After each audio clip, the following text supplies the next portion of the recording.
Welcome to the Three Dudes podcast. Are we on? Yes, we're on. We're on. It's happening. This is gonna be our first episode. We can't do the usual break anymore. We gotta do a whole new break because we're moving away from SoundCloud and onto That's Podbean. right. We got to change that thing. Oh shit! Yeah, we have migrated to Podbean, the Yeah. land of milk beans. and honey. The land of beans. The land of beans. Bean pods and beans. Yeah. You know, it's a bean pod bean thing. Land. It's the whole thing Land. about I beans. just keep saying land. It's a land of beans Beanland. in pods. It's the promised land. Pod. Why am I so close to the microphone? Pod bean. Yes. ladies and gentlemen. Podrick Bean. Podrick. Sir Podrick Bean. Sir Podrick Bean Flicker. We also, which is not designed yet, but we also have our own website. Yeah. Which is fucking awesome. I think it's about as designed as it's going to get, actually. Okay. I mean, I changed the theme. That's all I did. Okay. It just looks exactly like SoundCloud. okay. And you might be wondering whether the URL, which is 3dudecast, Dudecast. 3dudecast.com, whether that is the numeral 3 or the spelling 3. Both. And the answer is yes. Yeah, I just knew when I was signing up for this, I'm like, I'm not going to want to have to say the numeral 3 8,000 times. Yeah, it's either one, the numeral 3 or the word Yeah. 3. Dude cast. Funny thing about our web domain. Two of them. Two of them. Got two We got- domains. we got two of them. Those domains. What else? What the other thing we have is a great show for you tonight, folks. We got Keanu Reeves coming on. Yeah, that's right. He is here. We got our God. he's going to be talking about his latest movie in which he plays Keanu Reeves. Yeah. Godfather 2. It's going to be next level. We resurrected Stan Lee. He'll be coming back. Yeah, right. It's going to be great. Talking about his ongoing elder abuse trial. And our musical too sad. we have a special musical performance from some dipwad you've never heard of on YouTube who plays a carrot. I kind of wish we did have a show like that where we could be like, we've got all this stuff for you. Yeah, right. Instead of, here's like 2 hours of us being borderline racist and farting. Have a live jazz band off in the corner that we could bounce jokes off of. Yeah, it would be perfect. Seriously, that could happen. It's going to take 10 years and a lot of effort that we're not going to put into Oh, this. never. That's not going to It's not happen. going to happen. It would be like us trying to run for president now. There's no way. Oh, you know what? That chip is I sailed. used to say that. I don't think so anymore. Yeah, I you think know I what, can do it actually- now. Yeah, you probably could. Yeah. You could weather The norms are all broken. any character attack that someone might lay on you is now officially gone. Yeah, Because right. you could just go, yeah, all right. Well, basically, I think if I understand it, all you have to do is be like, "What about Obama?" and then people just ignore whatever you did. Oh, yeah, that's right. He was Yeah. black. What's wrong in my White House? Yeah, I think anyone can run for president now. I don't think you have to be good or smart or know anything. No. Well, that's great because none of us are any of those things. Yeah, I mean, We're not a know anything. we know some things. What? Yeah, exactly. What? All right. All right. Well, apart from reasons relating to our government, we are fucked. I assume for reasons apart from our government, we're Yeah. fucked. For a lot of reasons. Dave, why don't you start us off? Why are we... I will tell you why. Okay, why we're fucked. Generally speaking, I think. Generally speaking. Generally speaking, the reaction to this season of Game of Thrones way overblown. has been so ridiculous. Yeah. Even to me, who I've had kind of a middling experience Yeah, of this exactly. season. Yeah. But it's unbelievable to me. When can you ever think of people writing angrily that they want another season because they hate it so much? Oh, let me see. Any time that any show that's big ends ever, this is not a new trend. I do not remember anyone signing petitions over this. Here's I posted on Twitter earlier saying that there's plenty of stuff to criticize in the final season. Sure. There's a lot of stuff to criticize. Absolutely. But I would say about half the things I see on Twitter are either so non-specific as to just be like attention grabbing for likes and retweets, Yeah. or are bad criticisms and bad critiques. Right. Sure. And it's important to separate the two because most often when bad or incomplete critiques come down the pipe, they're piggybacking off of good critiques. Right. Oh, and, yeah. And so I think that's part of the reason why the negative reaction has blown up so much. It's not great. It could have been a lot better. Oh, for but sure. It's nowhere near the level people are making it out to Yeah, be. it's just like you can be a little disappointed. That's fine. Yeah. But I guess I don't understand people. And you're right. A lot of the criticisms are vague. And I think the one that bothers me the most is just people being like, it's just bad writing, but not ever providing any specifics on that. Yeah, exactly. Yeah. There's It's like there's the writing very got rarely any bad. specifics. Really? It- Demonstrate where and why. I don't think it got bad. I think the writing was fine. I think the pacing was off. And pacing is a television killer. Like that's Yeah. you know what I mean. Oh yeah. There's okay. I've one of the shows I recommended on this podcast a while back was a show called The Path, which is a show that suffers maybe solely from pacing issues. Yeah. The writing is incredible. The acting somehow manages to be even more incredible. I've seen some of the best performances from an actor and actress on television on Yeah. that show, and it's basically ruined in editing. In certain places, the show is I watched a whole season of that, I think. yeah, it's a great show, but it's paced in such a weird way. Like particularly like they just did the third season not that long ago, and it starts so abruptly. Like you get like it just flies into all this shit that's like, okay, we're here now. Yeah. And pacing's a TV show killer. Yeah, I think you're right. I mean, Yeah. like it's the serialized format by the very nature of it. You kind of have to grow with it. Correct. You know, you wait a Right. whole week for something, and then you want to be given enough to just sort of like digest and like sort of let that anticipation build for the next Sure. week. And Yeah. you don't. If things develop too quickly, you start to feel like they didn't happen at all. Correct. Exactly. You know, Yeah. or that they were insignificant because they were rushed. Yeah. The point is, there's a lot of really good shows that were ruined, you know, somewhere along the pipe by bad writing. I would say, like, okay, and I'll throw HBO under the bus for this one. I would say a show like Big Love fell victim to very sloppy writing in the fourth and fifth season. Got very, very sloppy and very choppy, and I just think they didn't have a direction for it in the later seasons. But it was a show that was, up to that point, very, very good. Yeah. Good. The Sopranos was just a victim for the writers being smarter than their audience, I think, in a lot of cases. Yeah, after having seen that ending, I really don't know what everyone hated so much. They didn't pay attention. They tell you exactly what happens. It's super obvious. It's plain as day. It's right. super obvious. It's ambiguous only if you weren't paying attention. I've never seen The Sopranos, but I know how it ends. yeah. Wait, so and now I get it. So they missed those. They just missed the guy Yeah. in the scene because Yeah. they weren't paying close enough attention. Is what Exactly. you're saying. Right. Wow. All right. Well, Chris, why are we fucked? We're fucked, and this is going to be with TV as well. We're fucked for the. I don't know if you guys know anything about this at all, but we're fucked because of the backstorm that has followed the Mr. Ratburn controversy. On Oh yeah, PBS's Alabama's not Arthur. airing that episode. Correct. The Yeah, entire state of Alabama is refusing to no, broadcast I have no it. idea what you're talking I'm going about. to say we're fucked on two levels for this. So let me give you backstory Yes. to people at home. who Please don't set know. this up for me. The PBS show Arthur, which has been on since I was a child. yeah. They just did an episode recently in which their teacher, Mr. Ratburn, got married in a gay wedding. I was right? going to say, Yeah. Ratburn's totally gay, right? Right. Well, that's yeah. the thing. And let me just clarify this for everybody. If Yeah. you've ever watched one episode of Arthur in your life, Mr. Ratburn's a fruit. I mean, I think Oh my God. I think we can. I think if you've watched, I mean that in the Jesus Christ. best possible way. Jesus Christ, no, dude. he's definitely. I know. I just wanted to get a rise out of everybody. I'm sorry. I No. think Ratburn was kind of obviously gay. He's in a very sense. obviously gay. Yeah. Yeah. So, but here's the thing. I'm going to say we're fucked for two reasons. Number one, the people who wrote that show didn't.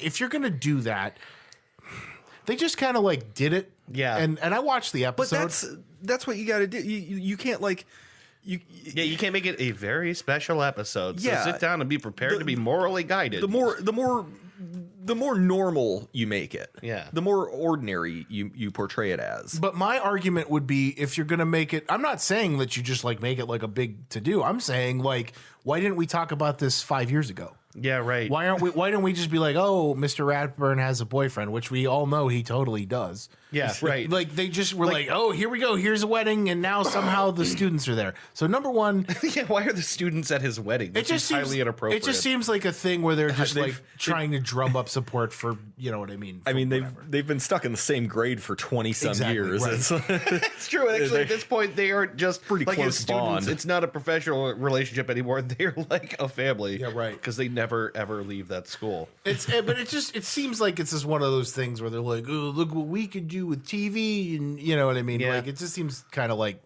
So what you're trying to say, but you haven't quite said, and I agree with, is it's like it's a subtle let's pat ourselves on the back for Yes. how progressive we are. Exactly. That's But- kind of fucking annoying on some level. but then how do you present it in a way that doesn't come off that way? I don't know if there is a way. I There think isn't a way. realistically, But then I mean, you have to, right? Yeah, like you have to get representation. Yeah, in there. I agree. So then how? I agree. I don't think there's any alternative. I think the alternative would have been to set that up a long time ago and then lead to this, and then not back down on it. I mean, I And then guess. continue to do that. The short thing is I don't know the answer to that. Like question. how interested were you in your teachers' married lives when you were kids? Not at all. Yeah, like zero. Like yeah, I mean, Right. I mean, it just seems like here's the thing is when you start looking for this stuff, it becomes annoying to you because you see it everywhere. Yeah. And it is true. Like there is a certain level of like television serves as a moral teacher. It always has, by the way. That's yeah, not new. right? Really probably what has changed more than anything is people feel like they are entitled to pass their shitty ideas down to their kids without impediment. Yes. And not that hasn't always been the case, but now it's really being challenged by the fact that we are more connected to the way more people think than ever before, and there don't exist as many pockets of belief about things like this. Yeah. It's a monoculture. Yeah, which is why I say keep doing it. Keep- Yeah, I don't have a problem with it. Let me be 100. Let me be clear. Let me be 100. Let me be clear. No, please allow me to be clear. Please allow me to be clear. let me be 100% clear with this. I agree. I agree with that. I just as a pessimist and as someone who's like very jaded with modern life and modern media, it's hard for me to do anything but go, oh, fucking all right. Yeah. You know what I mean? Yeah, I know. So and I get it. But Because I see the sort of like the back padding thing Right, happening under the scenes. The Like liberal. you know, here this we year go. at their whatever their official conference is, they will be patting themselves on the back for how progressive they were about Exactly. I don't know. I would be more inclined to think that way if it wasn't public broadcasting. Sure. If it was for-profit broadcasting, I might be a little more cynical about it. Yeah. But like, I don't know. I don't know if there's no way to do it without it seeming that way, then maybe we need to change the way that we look at how these things are depicted in media. Yeah. If it's always going to be just for like patting themselves on the back, then it can't ever be legitimate. Yeah, because that's the thing is. The thing you said is the right thing, right? Like you need to Given the benefit of the doubt, assume it's like a legitimate effort at inclusion without any. I would like to think that. I would like to think that too. But the thing is, I just know the way that people, it's. I know the way that people like to be in the hip cool club of like, look at how great we progressive I are. am. Look how good I am. Yeah. So let me get to the second part of my argument here, because we're more overfucked because there's people who are like fucking undeniably pissed about this. Yeah, like you said, the whole state of Alabama. Exactly. The whole state of Alabama has like for like refused to show for the us, for episode. people like us. Yeah, now that's bullshit. For people like us who are like, okay, whatever, cool, I guess. You know what I mean? Like, you see it as like a ploy. Maybe that's just my own pessimism. It's There's cynicism. a large amount of people who are like, that's unacceptable. You know what I mean? And that's my living room. I'd rather be backpatting myself than be an asshole. Yeah, right. Sure. Do you know what I mean? Like, Absolutely. There, Alabama, incidentally, one of the same. I think a couple of states that back in 1967, Yeah. I believe it was, refused to air the episode of Star Trek where Kirk kisses Yeah. Uhura. Yeah. You know. Alabama's on the wrong side of every fucking thing. Yeah. everything. Yeah. Fuck you, Alabama. Well, it's not just them. It's like the Million Moms Brigade or whatever the yeah, fuck. right. And it's like, Focus on the family. yeah, a bunch of crusty bitches whose kids are all gonna grow up to fucking hate them. Yeah. Like, you know, like, it's so stupid. Just get over it. Here's the only reason I sympathize with them, and let me explain this as best I can. Is that there's probably going to come a day where something we're probably already not entirely in vogue as far as all the things we think about everything, right? There's going to come a day where the world has passed all of us. Yeah. It is kind of inevitable. For sure. Sure. It freaks me out to think about it. But there's gonna be a time where there's 20, 30-year-old guys like us, you know, saying, God, just their generation needs to fucking die off before we can take a step forward. Right? And I agree with that. I would agree with that. Right. But the thing is, when we get to that point, we will be in a place where our grandchildren, Her grandkids. I'm not having my any, my I'm not having any fucking grandkids. kids. So my grandchildren will be learning things on. I'm not gonna have kids, but if I did, they'd be learning things on the television that would make me feel weird. Yeah. Because I'm a dinosaur now, I suppose. and I don't think that's right. I just take pity on people who are like, for whatever reason, Stuck they're in their ways. Yeah, because sure, call it bigoted, call it ignorant, call it whatever you want. It's their reality, and they just haven't figured out how to change their brain. Sure. So we're fucked. I can't stress this enough. We're fucked to a far lesser extent because I think there's such a thing in this country as liberal back padding, and it's the reason that Trump got elected. And I don't say that ironically. There's such a thing as liberal back padding in this country. There is, but I Well, you're right, because those people that are out, marching because of a PBS show are like finally expressing something that like they didn't feel any entitlement to for years. But we're far more fucked because of the opposite. Yeah.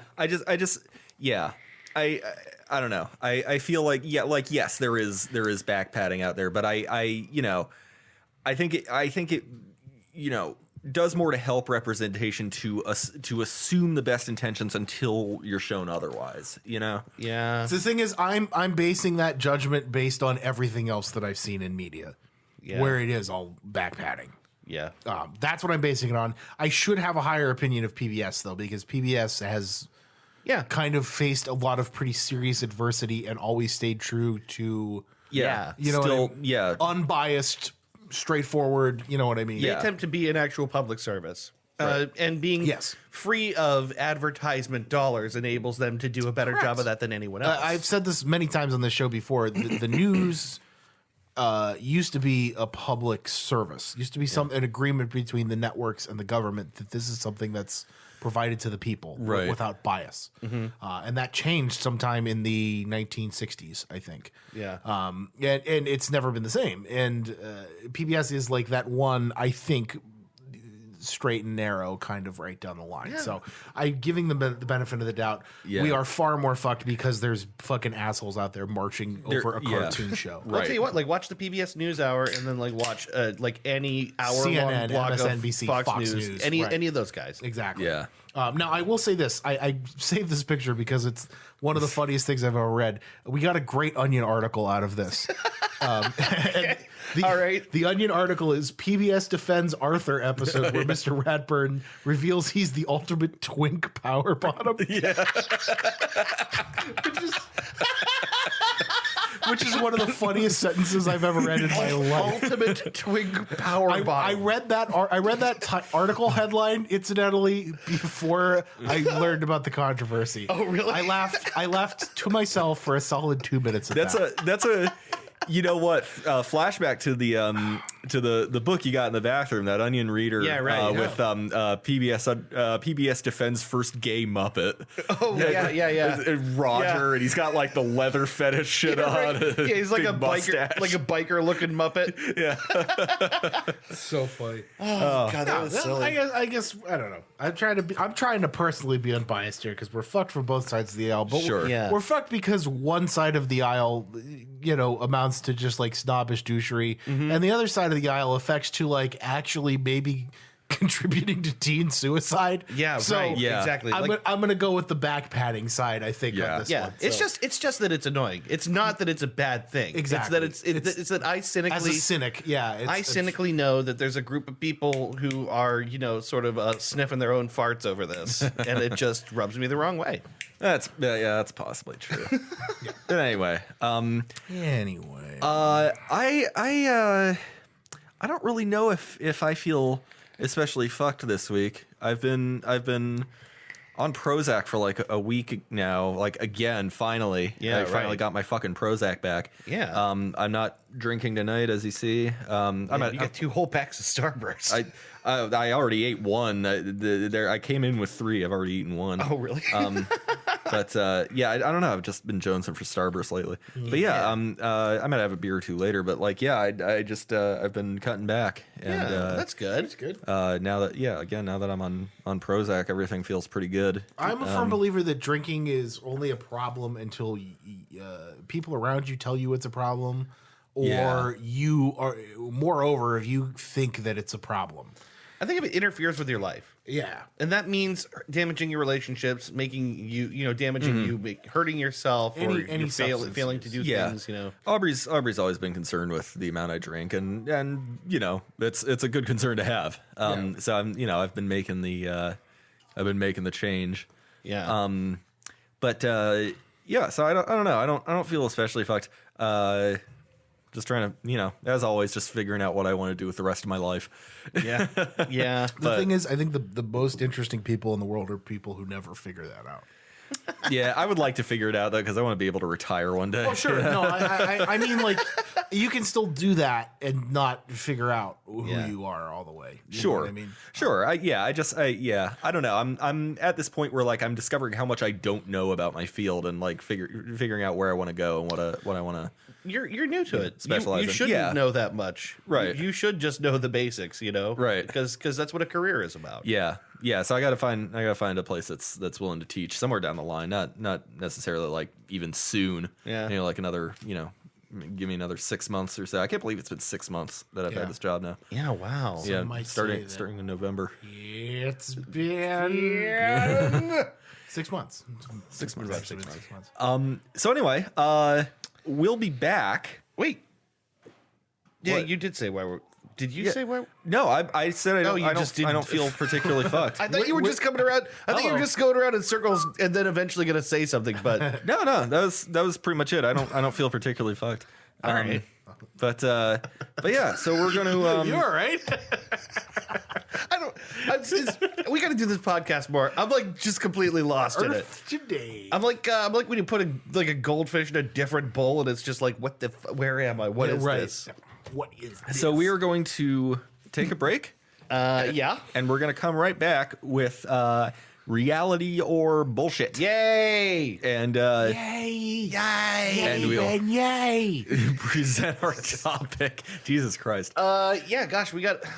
It's weird because now I know what the next thing that the listener is going to hear in the episode is no longer going to be the thing that it's been for. Yeah, we're gonna have to. Yeah. I almost did. It's been. but- Yeah, we got to do a new thing for our new home on Yeah. Podbean. Yeah. We don't necessarily have to do it right now, but we'll have to do it at some point. Yeah, no, here we'll figure something out. In fact, I think I have an idea. Okay. All right. So we'll be back in a bit with more episode. Yes.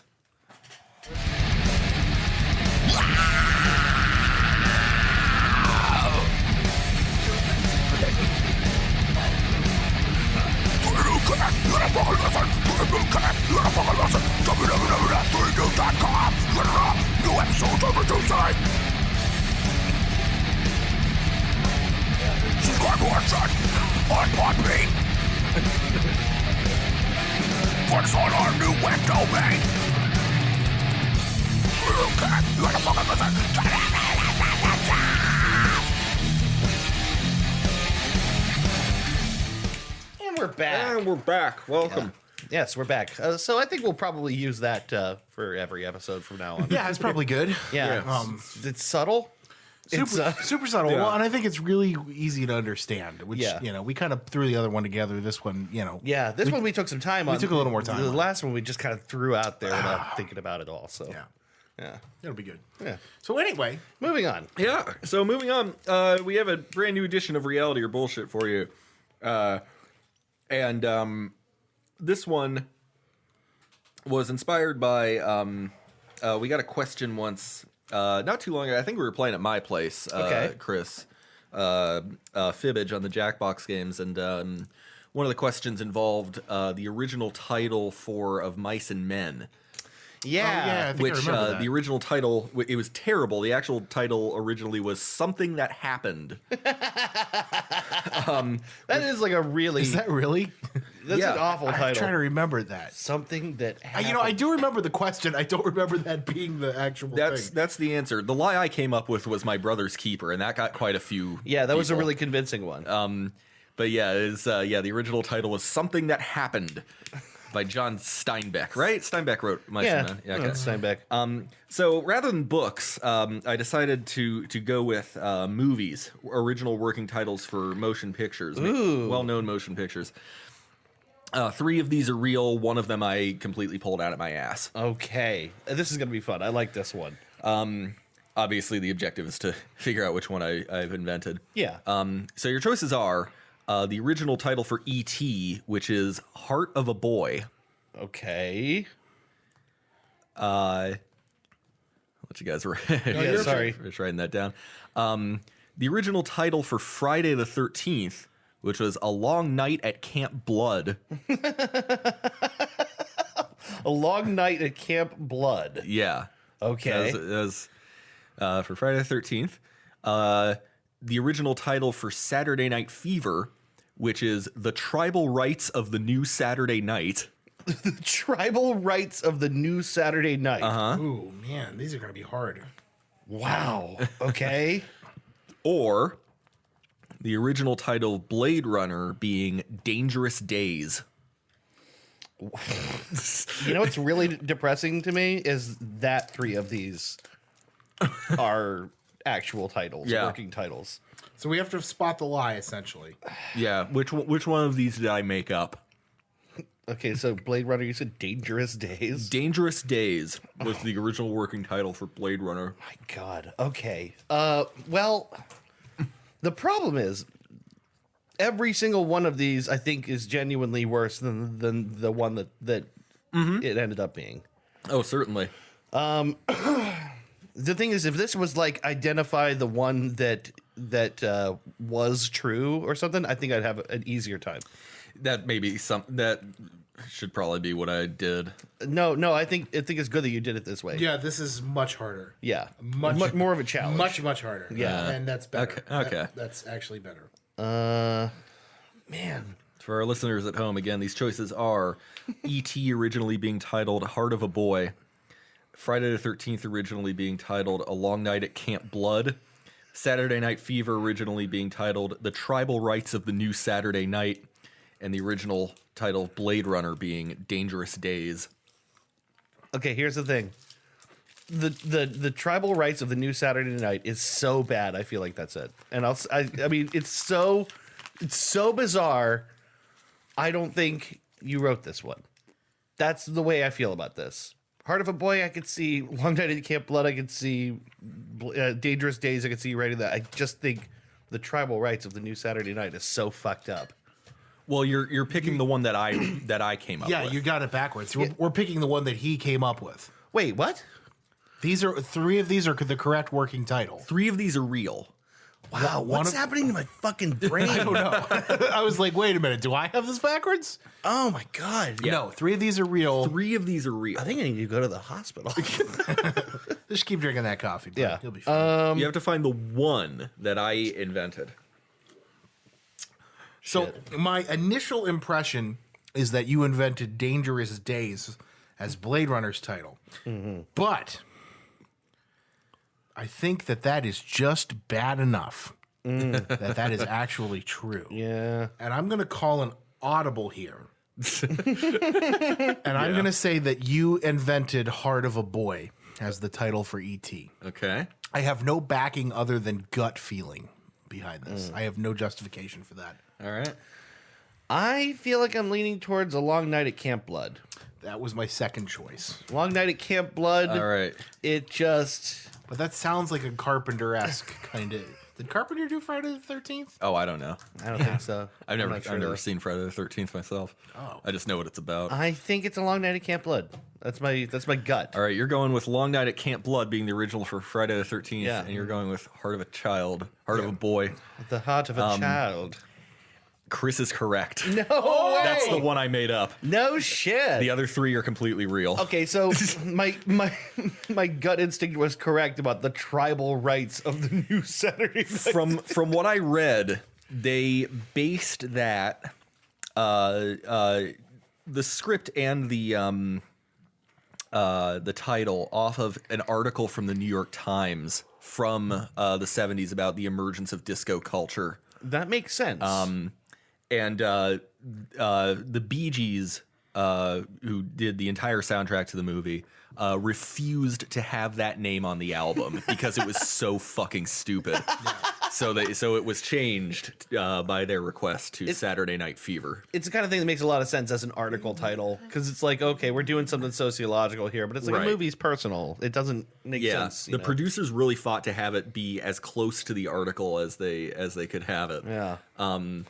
They also insisted weirdly originally on a lot of close-up shots of John Travolta, which he hated because he spent all this time getting Learning how these to dance dance, moves right. right, and then the audience couldn't fucking see any of them, so they reshot most of the dance scenes and included his entire body. It was Yeah. well. Actually, what happened was the original edit was they edited it to be zoomed in and cropped in. So they actually shot him on the dance, but the studio deemed it too sexually aggressive. So when the first preview of the movie came out, he had a stipulation in his contract, and he said, "I will not give you the rights to my likeness unless you keep the dance numbers as they were shot." Yeah. So, yeah, he was so fucking pissed because he spent like the better part of a year getting into like professional dancing shape, which Yeah. is not easy. No. And like, hats off to him because he is fucking incredible in that movie. Like totally natural, fucking just nails it. Yeah, and the studio was gonna like for like Elvis reasons, you know what I mean? Like they were gonna, Yeah, right. And this is the 70s we're talking about. It was deemed too sexually explicit. For the Christ 70s. almighty. That's so weird. Sexually explicit. Swinging that Travolta dick around. Right. People passing out in the theater. I mean, like those dance scenes are fucking like incredible. Like, Yeah. it's really amazing that he was able to do that in like 9 months or something like that. Is that really how? Yeah, he spent a very long time. Yeah. Like every day, that's all he did was Jesus. learn how to dance. Which makes it 10 times better when you see him in Pulp Fiction dancing like a goober. Like, you know what I mean? Yeah, right. That's pretty great. Throw that shit out the window. Right. All right, so Wow, that was great. Thanks, Ben. That's good. sure. Our topic this week is something that you guys have generously already touched on because it's television. I was thinking about Game of Thrones, and I was thinking like, you know what? Why don't we talk about what makes some good television, and what are Good TV. you know Good TV. Good. how do you carry a series to its conclusion? Yeah. That sort of thing. I'm a huge TV enthusiast. You know this. Yeah, dude. Yeah. People can name movies all day long. Like, I love this movie. I love this movie. And I'm always like, I don't know. Didn't see it. Yeah, I'm the same, but with TV. I've watched a lot more television as an adult than I ever did as a kid. Somehow, we don't have cable, so most of my viewing comes from Netflix and series that people are already familiar with. Like I'm watching West Wing right now. Yeah. Yeah, I've never seen The Sopranos. It's worth a watch. Took me a bit of prodding to get into Game of Thrones, and it was still Me too. like at the height of its popularity. Yeah, I don't think I started watching that show until like they were already in their 4th season. Season 3 for me, yeah. Yeah. Maybe something around. I don't remember exactly where, but I took some convincing on it too. I feel like I generally I really am kind of picky when it comes to TV. Yeah. Because it's so much bigger an investment than watching a movie. Right. Yeah, because you have to plan for at least 3 seasons worth of shit. Yeah, If you're exactly. you know what I mean? Right. I mean, you're talking about like a 2.5 or 3 hour commitment, to a movie where you're probably going to sink well, what, 10 hours a season of Game of Thrones, and Yeah. they just ended their Yeah. 8th season. Right. Yeah. It's insane to think about how much volume, Right. how much time you spend watching these things. Yeah. Well, I think a good place to start is like what we think our favorite TV shows is. Favorite of all time. Favorite of all time. This is hard. Favorite of all time. Yeah, this is a fucking tough That's question. that's a pretty big toss up between, I would say, three things: Mystery Science Theater, the original Iron Chef, and Star Trek Deep Space Nine. I'm surprised Cheers is not on your list. I like Cheers. I'm not huge into sitcoms. But like, I don't know, there's parts I remember about Cheers, but nothing that had like the kind of impact on me that like that Star Trek has had or Right. Anything like that. Yeah, I can see that. Yeah, I don't know. And then like Mystery Science Theater for obvious reasons, like it's Yeah. just one of the greatest things to ever be put on television. I agree. I mean, they started a number of things too. I mean, like, by doing that, I kind of feel like they opened the door for a whole lot of other like homegrown content of the same type. Yeah. Or like people putting dub videos up on YouTube. You know? Right. Yeah, maybe rather than try and choose a favorite, maybe we'll stay with the three. Like what you think your top three would be. Okay. It's still tough though, because you got to narrow down so much television.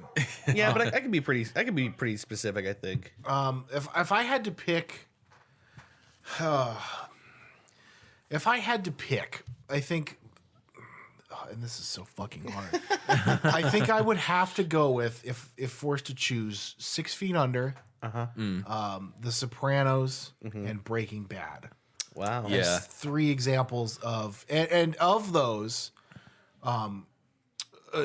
I think The Sopranos kind of led the way as far as what the modern TV drama is supposed to look like. I think they did the first series that was truly prestige television in our lifetimes. And the second, 6 Feet Under, kind of picked up like what 2 years after the start of The Sopranos, and HBO kind of took gambles on. There was a lot of great TV that came out of specifically HBO at that time. Yeah. Yeah. And 6 Feet Under, I think, from an emotional standpoint, if forced to choose, I think that might just edge out Breaking Bad as my absolute favorite. Yeah. Just because of the emotional connection that it formed with the audience on every episode. But as a complete story, well executed from start to finish, I think Breaking Bad, maybe from a writing standpoint and a story standpoint, was the most consistently. Yeah. Yeah, it There's no way Breaking Bad is not on my list. Breaking Bad was incredible. It was a 6 or 7 year train wreck. Yeah. I mean, you just Well, it's funny that show kept topping itself. It's very interesting. I feel like every season got more interesting than the last, and not so many shows can say that they consistently moved up with every season. to the ultimately like the last season, which I think to this day is one of the few seasons of television that still holds a 100% on Rotten Tomatoes. Oh, really? Wow. Yeah, it's the first part of season 5, the first 8 episodes were a 98, and then the last part was a 100. So it's like it gradually, you can see the incline in the show of how excellent they managed to make. Everything Yeah. about that show is good. I think the cast was perfect, and I do not think that Bryan Cranston would have seemed like a natural choice back then. No. I think you actually had to look closely to find the Walter White in there. Yeah. You know what I mean? Oh, for sure. I just think they just saw a little bit ahead on like where they were going to take their characters, and I just think that like everyone ended up being just phenomenal. Yeah. Great villains, great bad guys, Very Yeah. great. and the bad bads kept getting badder and bigger. Yeah, right. Yeah, You know? that's so great. Yeah, by the time you get to the final couple seasons, the bad guy isn't necessarily just one guy either. It's this Yeah, right. bunch of neo Nazis that are Right. just Right. all pure evil. Like at least with Gus, you at least had like a tragic backstory to kind of like Sure. get him some motivation. But yeah, Some of the best character arcs ever in television were on that show. yeah. Ever. I mean, Absolutely. character after character, every single one of the main cast had an incredibly fleshed out story arc, Except for maybe Marie. except for maybe Marie. Yeah, she was the only one, but I don't think she was ever supposed to be She was supposed to be the yin to Hank's yang. Yeah, right. I suppose so. They tried doing something there with that shoplifting thing, but that never really went anywhere. Yeah, right. It really didn't, did it? No, and I mean, to be fair, they were flying by the seat of their pants for a lot of that production. Yeah. You know, like how Jesse wasn't supposed to survive past season 1. Yeah, right. Yeah.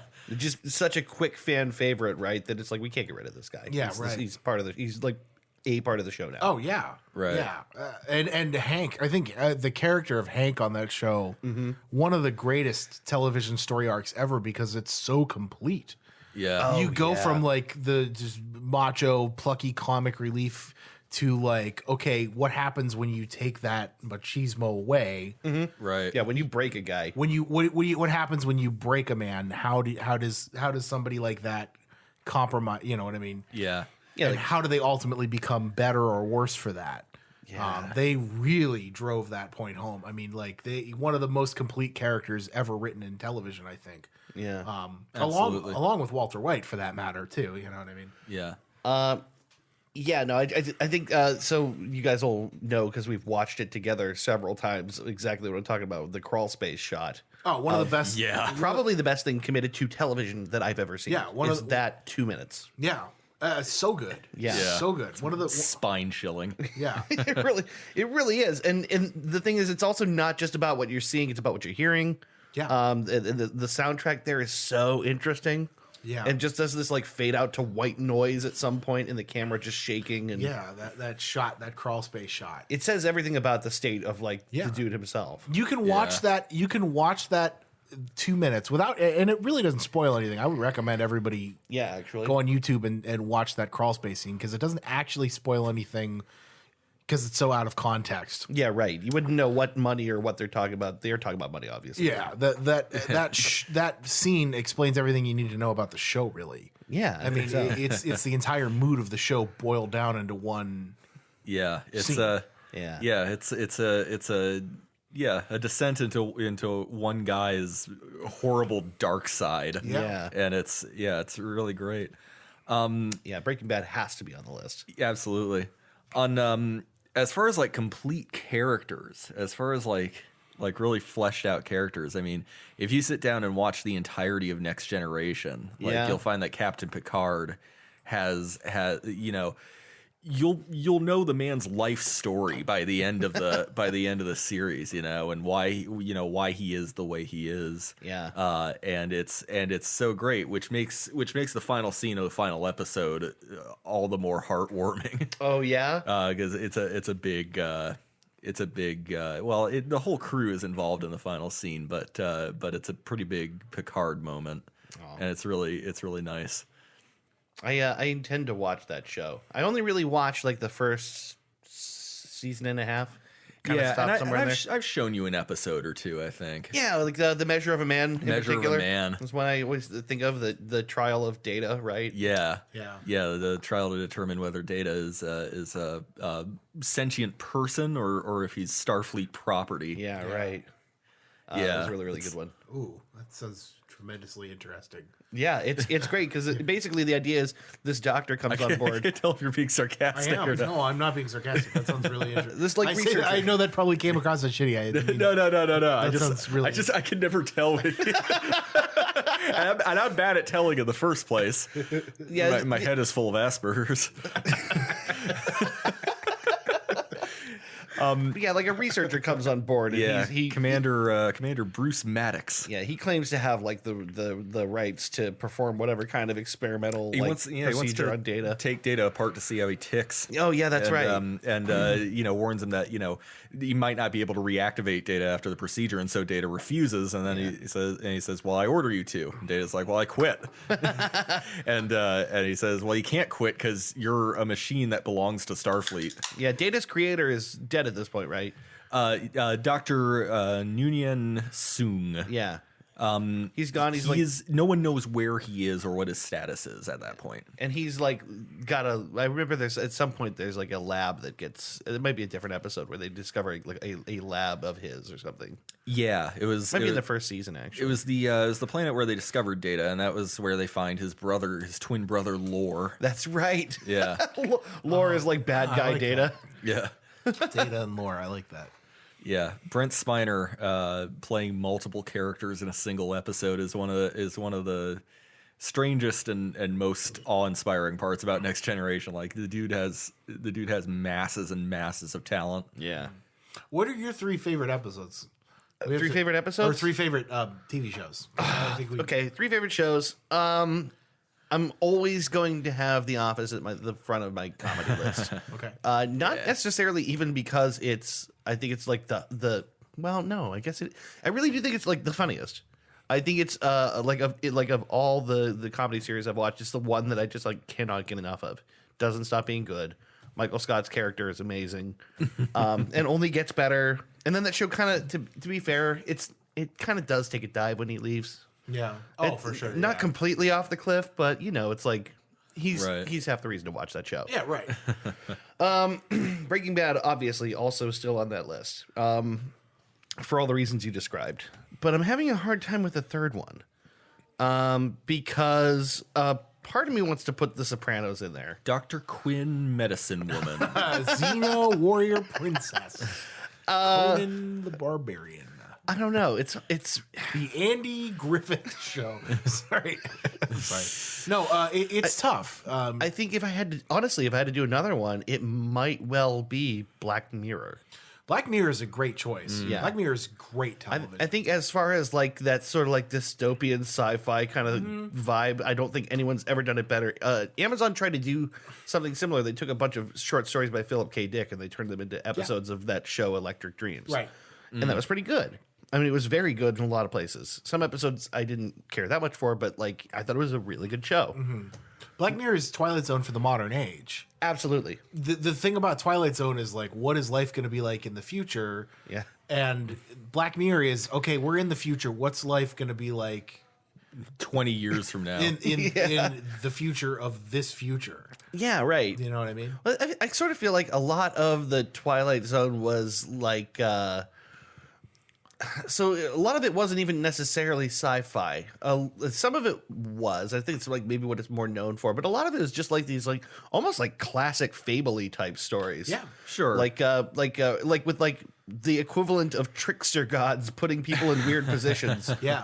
Or sort of like narratives of paranoia or like loneliness or something, right? Yeah. Yeah. They all like kind of just like touch on these really age-old experiences, I think, that people have. Yeah. yeah. Black Mirror is so much more about the technological constructs that make Yeah. its story, Right. but they, I mean, like obviously they all come back to something fairly basic. Social and primal. Yes. It's telling the story by way, I think, of technology and where we might envision the future heading. But Yeah. it ultimately drives back to that really primal, Yeah. core sense of fear that we all have about different, you know what I mean, very specific feelings. There's you know so what many I things mean? I want to talk about this show, but I also I feel like people have to see it for themselves. Yeah, there's a real running theme in there too of being accepted by your peers Yeah. that goes through kind of as an undercurrent of a lot of episodes of that show. Yeah. Which You could say a lot of those themes come out of like the technological culture that the stories are rooted in. oh sure, Like half of our time online is spent comparing ourselves to other people and wanting to fit in. right, Or like getting validated or hoping to be validated by the things we say and do online. yeah, Like so much of that is just human anxiety and the need to feel like part of the group. yeah, and tech just generally makes it worse sometimes. Super exacerbates it and makes it way easier to be like the worst version of ourselves. I watched an episode of Black Mirror just a couple days ago that I hadn't watched before because I'm still not all the way caught up. But it was like one of those that was so real that I was like, Trisha and I were watching it, and I was like, this is like too real. it was the one where it was one where do you remember the one with the bees where they had mechanical Yes. drone bees flying I around do. that I don't because know if bees it's called- were going extinct? Is it called Hated in the Nation? Hated in the Nation. I haven't seen this one. Yeah, there's an episode of Black Mirror it was like the end of season 3 called "Hated in the Nation." Yeah. And it basically, without spoiling anything, the premise was that they had in the future they've had to invent robotic drone bees, basically, because all the real bees are dying. So these little robotic drones carry out the tasks that real bees would normally. Yeah. But someone found a way to hack into them, and basically what they do is anybody who gets crucified on social media for any reason, like any social faux pas, The or most criticized the person. most criticized person dies. Wow. These little drone bees come in like rounds. in rounds every day. Jesus. And it gets to the point, and I'm not going to spoil the ending because it's like, Yeah. whew. But it you know, I was watching that and I'm going, this is like way too visceral and way too real. You know what I mean? Yeah. It It has all the hallmarks of like the worst things about like our internet and technological humanity. culture. Yeah. I would call it like Roman Coliseum culture. Like, let's see more. Let's see Oh someone yeah, else that blood sport, Sure. like that lust Yeah. for violence and awfulness. yeah. On a bright note, the world bee population is rebounding like in a big way. Well, good. shit. That's Yeah. a really good thing. Yeah. We just need to fix the coral reefs now. Right. Please. No big deal. They're working on something for that too. Good. The Are they really? Good. The Australian government's working on something for the Great Barrier Reef involving I don't think it's quite like cloning, but it's something that's sort of like similar. It would be like mimic cells or something that will like whatever they can do. Like the equivalent of like a plant's stem cells or something. that's the way I understood it. I could be wrong, but yeah, they're makes working on sense. doing something like that to restore the Great Barrier Reef. good. God, if we could actually do that, what a fucking great. What a monumental human achievement. Yeah. that Every would be. single story about the environment has to be a bad one. I love hearing a good one once Yeah. every 30 years. Right. Yeah. Well, like nothing made my how much did your heart drop like when you watched Blue Planet 2 and they showed okay, well this is the shot of the Great Barrier Reef when we started filming this and this is what it looks like now. Yeah. And you see this utter It's not just dying, it's dying rapidly. yeah, it's Yeah. dead. And like by the time they show you this part, you know what I mean? Like Yeah. this just huge chunk of the Great Barrier Reef, which is like Mm-hmm. one of the world's natural marvels, you know what I mean? Mm-hmm. Is dead. It's completely gone. You want to hear some other good news? I'll give you two good news stories related to technological things in the planet, just because we're on it. Yeah. I mean, I know this episode is about TV, but Sorry. Well, we did touch on Blue Planet. right. So, Planet number one, very recently, researchers, I cannot remember where, devised and proved out a system of making a fully recyclable plastic, which does not exist right now on planet Earth. Nice. All the plastics that we think we're recycling, they get turned into different kinds of things, but they never really fully convert back down to the atomic level, like just Right. like liquid plastic, and then get reused. That doesn't happen. Yeah. So by doing that, there's the thought that we won't be leaching so much plastic into our oceans ultimately. So that's a really good one.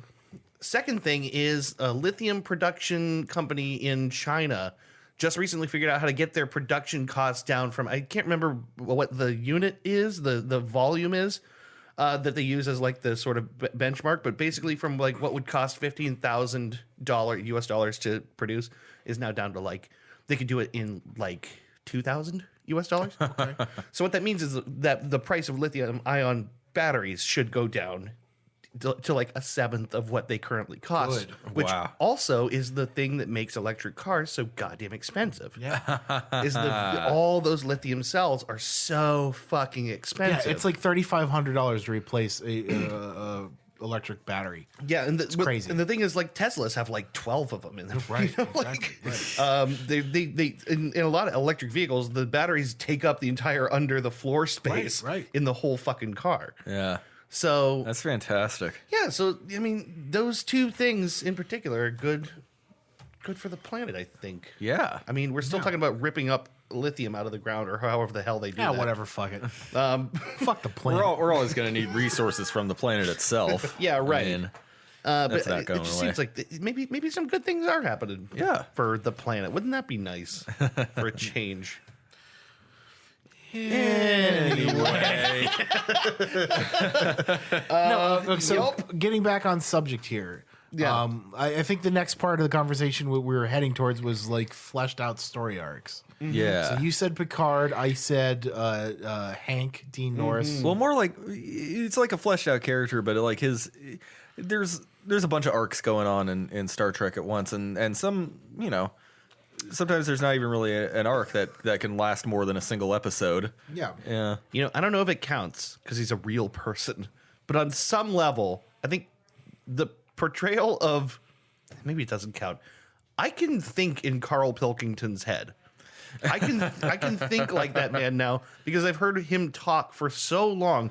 I feel like I understand Carl Pilkington more than anyone on planet Earth. Just like this, because YouTube has like 5-hour compilations of the Ricky Gervais show. Yeah. And I know he's a real person, but I think he might be the person I have like the most access to the way his stupid head works. And then at the same time, he always surprises me. Yeah. Yeah. Yeah. Does it count? I think it kind of counts. I don't know. It's like I think it counts. I think I'll somewhat. give it to you. I don't know. He's definitely less like a person than anyone else I can think of. He's just so strange. What about like episodes of your favorite shows that have disappointed you? Oh, that have disappointed. I thought you were going to go the other way because I was actually looking up what I think my favorite episodes are. Okay. But episodes that disappointed me. Ooh, tough one.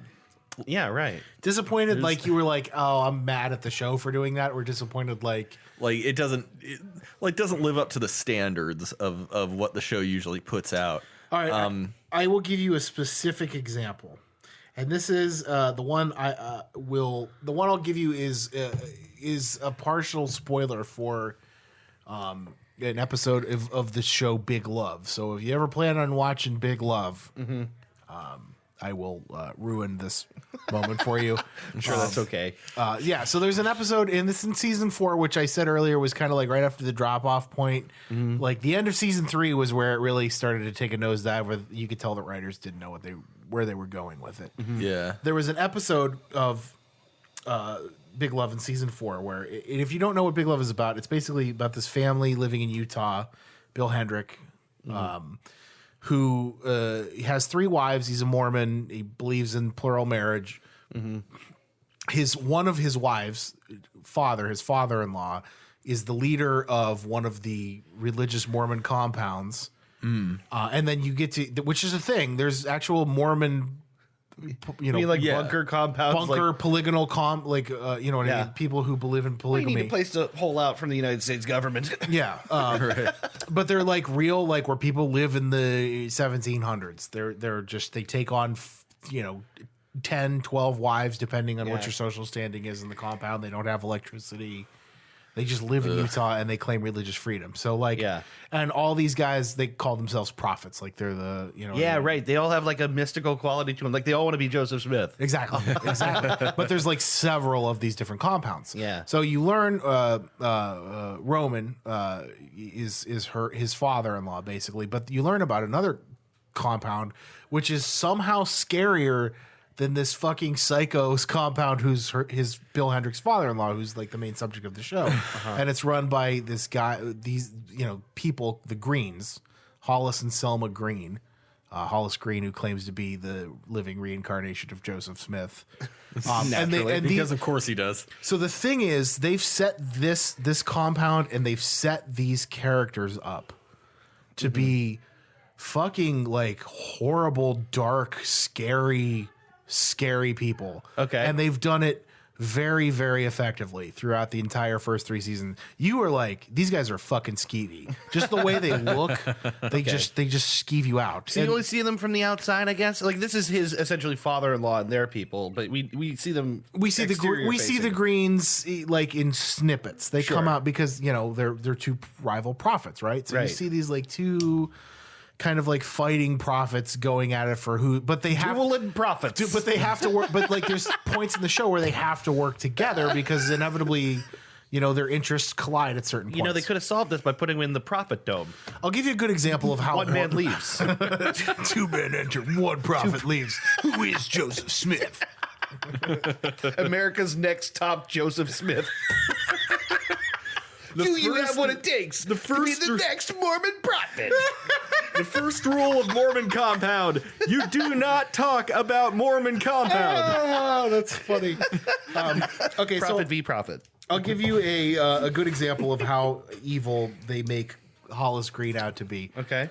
There's a shot that I remember like from like season 2 where they're at the Green compound and Hollis Green is about to take on another wife. He has like 40 at this point, and she's 12. Oh, fuck. So Come like, on, man. do you know what I mean? Like, so Yeah. like, it's him like trying to communicate with this girl. Like, Yeah.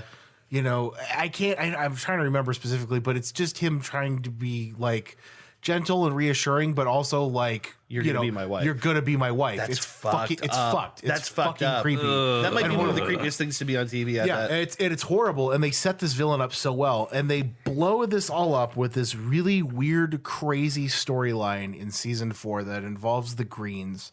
And I'm not going to spoil anything, Okay. But it ends with this really weird, nonsensical kidnapping plot. Oh, no. In which this guy gets his arm cut off. Okay, that's how that episode ends. It sounds like they took something that was already very dramatic, dark, and like a great storyline to follow for television, and then they just replaced it with like cartoonery. They did. They blew it up. Yeah. They basically.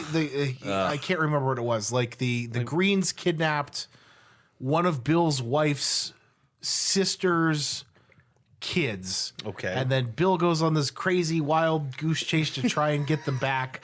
And it ends with them outside of a carnival, a public carnival, and somebody chops Hollis Green's arm off. You fucking kidding me? And this fake giant prosthetic arm flops on the ground.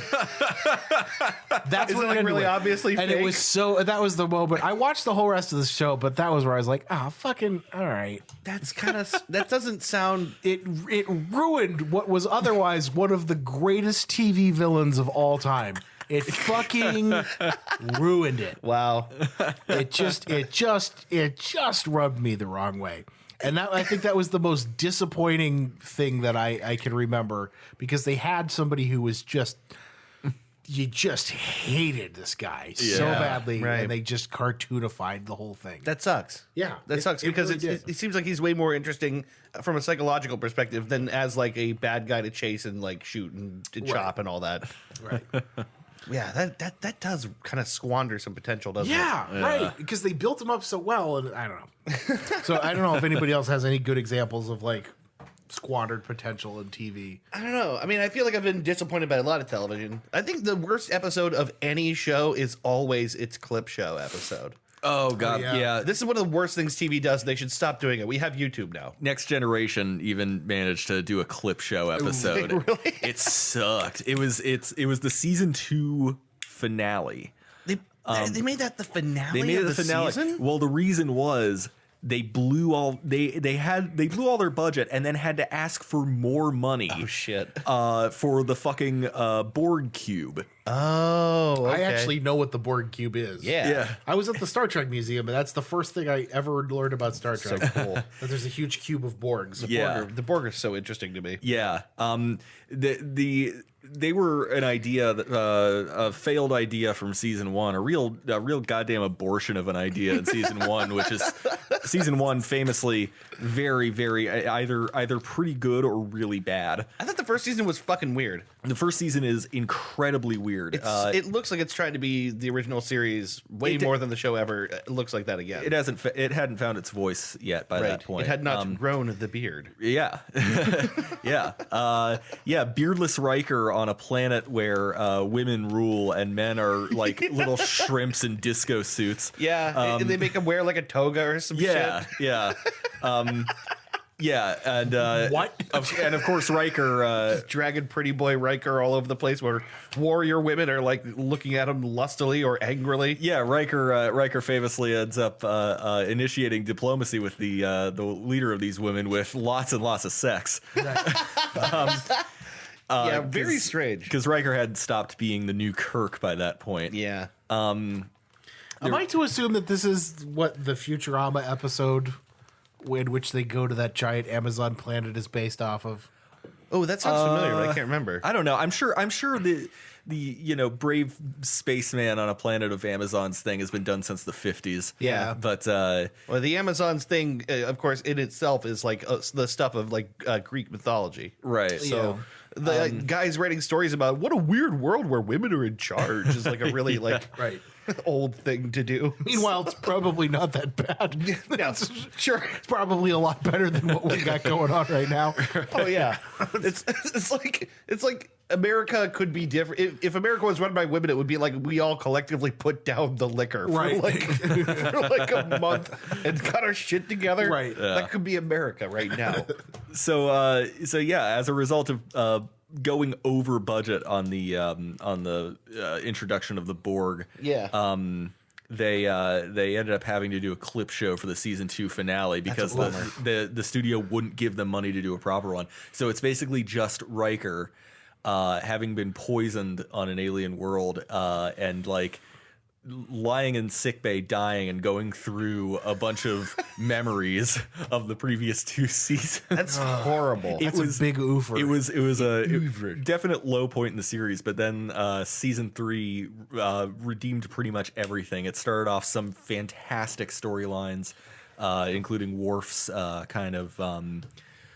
Worf's past and dishonor and redemption kind of arc. Yeah, season 3 started a lot of good stuff. Season 3, I don't believe had too much Wesley in it either, which was kind of a plus. Don't really like Wesley. He has 1 or 2 really, really fantastic episodes that focus on him. Yeah. But by and large, they're not. The rest of the Wesley centric episodes aren't super great. Yeah. That's my understanding is the fans kind of hated Wesley from the beginning, right? He was like there to be like, hey kids, there's a kid on the ship. You should like Star Trek. Right. There's a kid here too who's just like you. Pretty much. Will Wheaton in retrospect doesn't like the character either, but like he's kind of like it was a gig. Yeah, it was a good gig. one. Yeah, and he's kind of embraced the whole thing, and you know Will Wheaton as a person is really fun. And Yeah, he seems like a really nice and relatively normal dude. But then he's also like, if I'm just being honest, he's just got a little bit of that like Hollywood douchebaggery about him. just a touch, But, like, not too that much. also comes with being a geek as well. Yeah, yeah, that's true. But I don't know.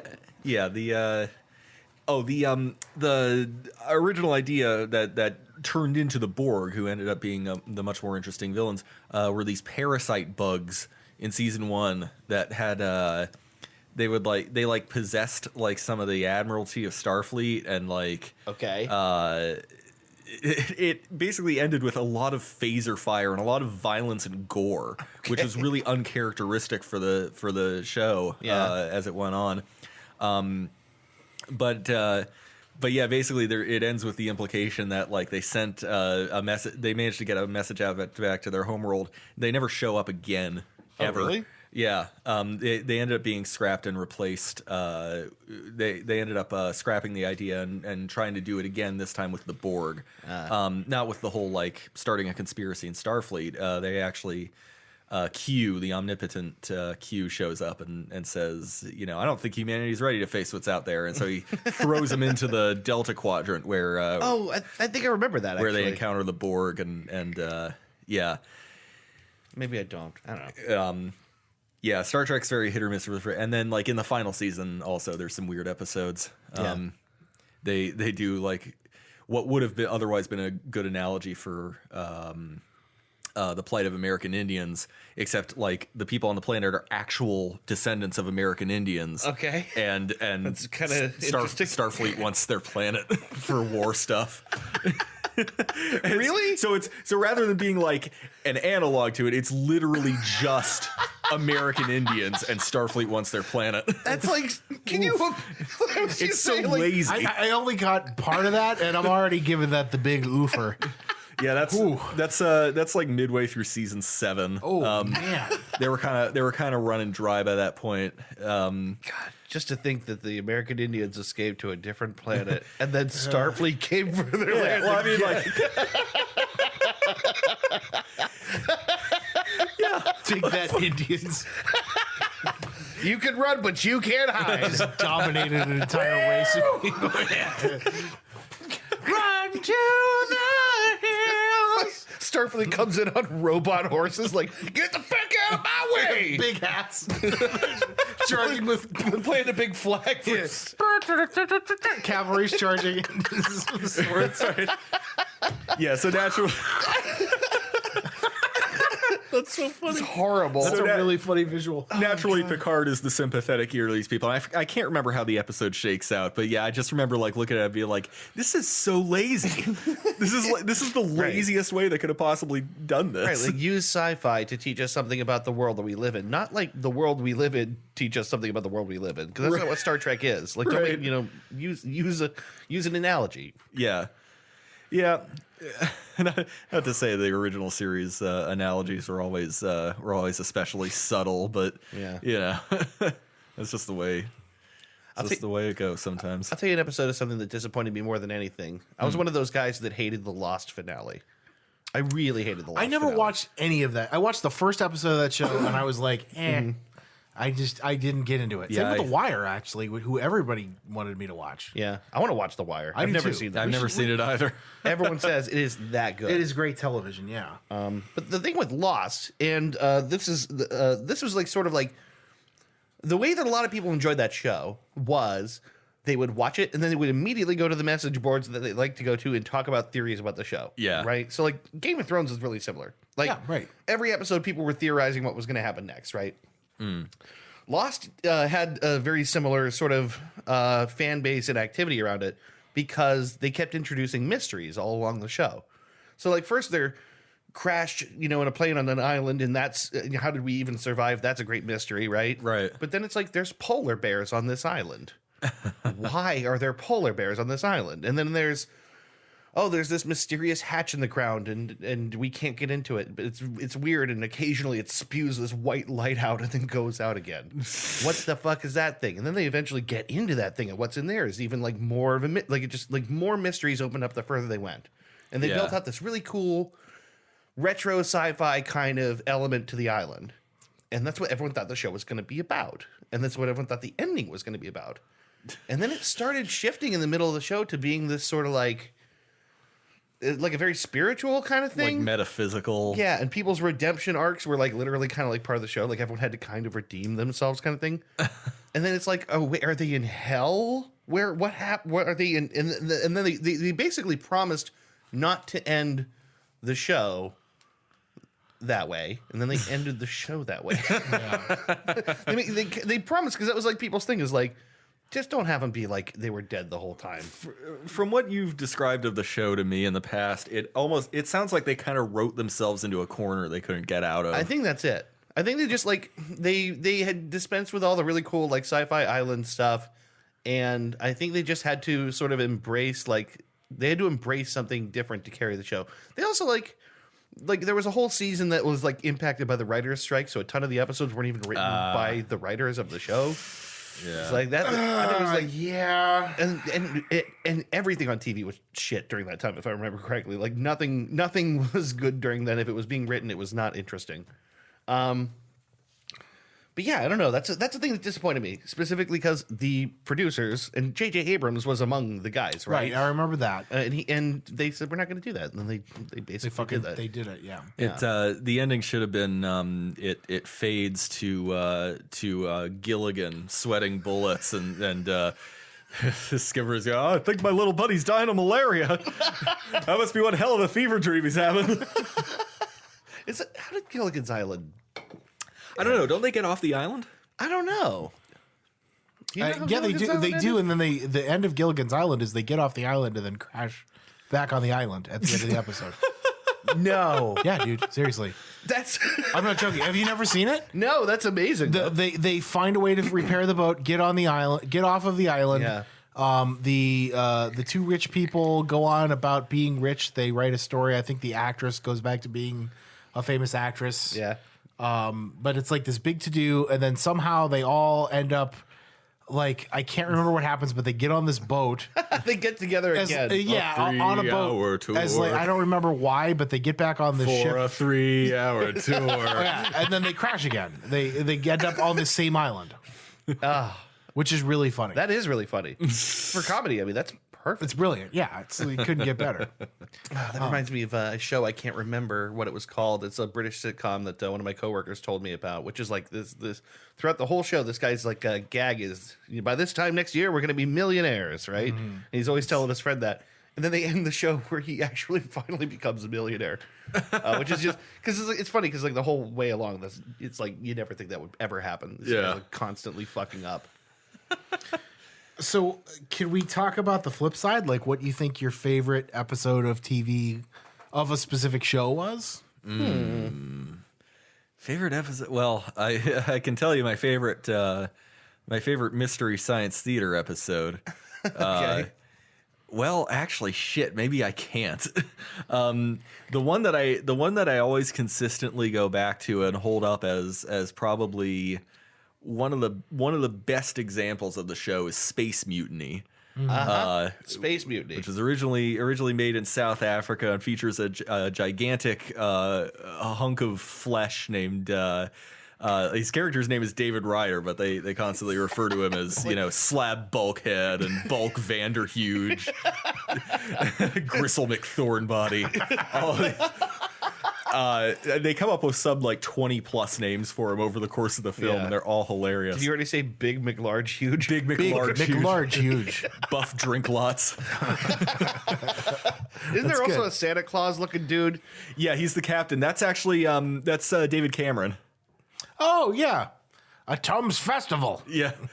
The Tums Festival guy. Yeah, that's Trying to remember who that's Famous D-list actor David Cameron. That's David Cameron with a beard. Yeah. I can't remember what the Tums Festival thing was. That was one of his bad B movies. It's basically this guy who was a D-list actor in all these really bad straight to VHS movies, who was constantly the best actor in all of those movies. Yeah, it was on Best of the Worst at one point. several times. Okay.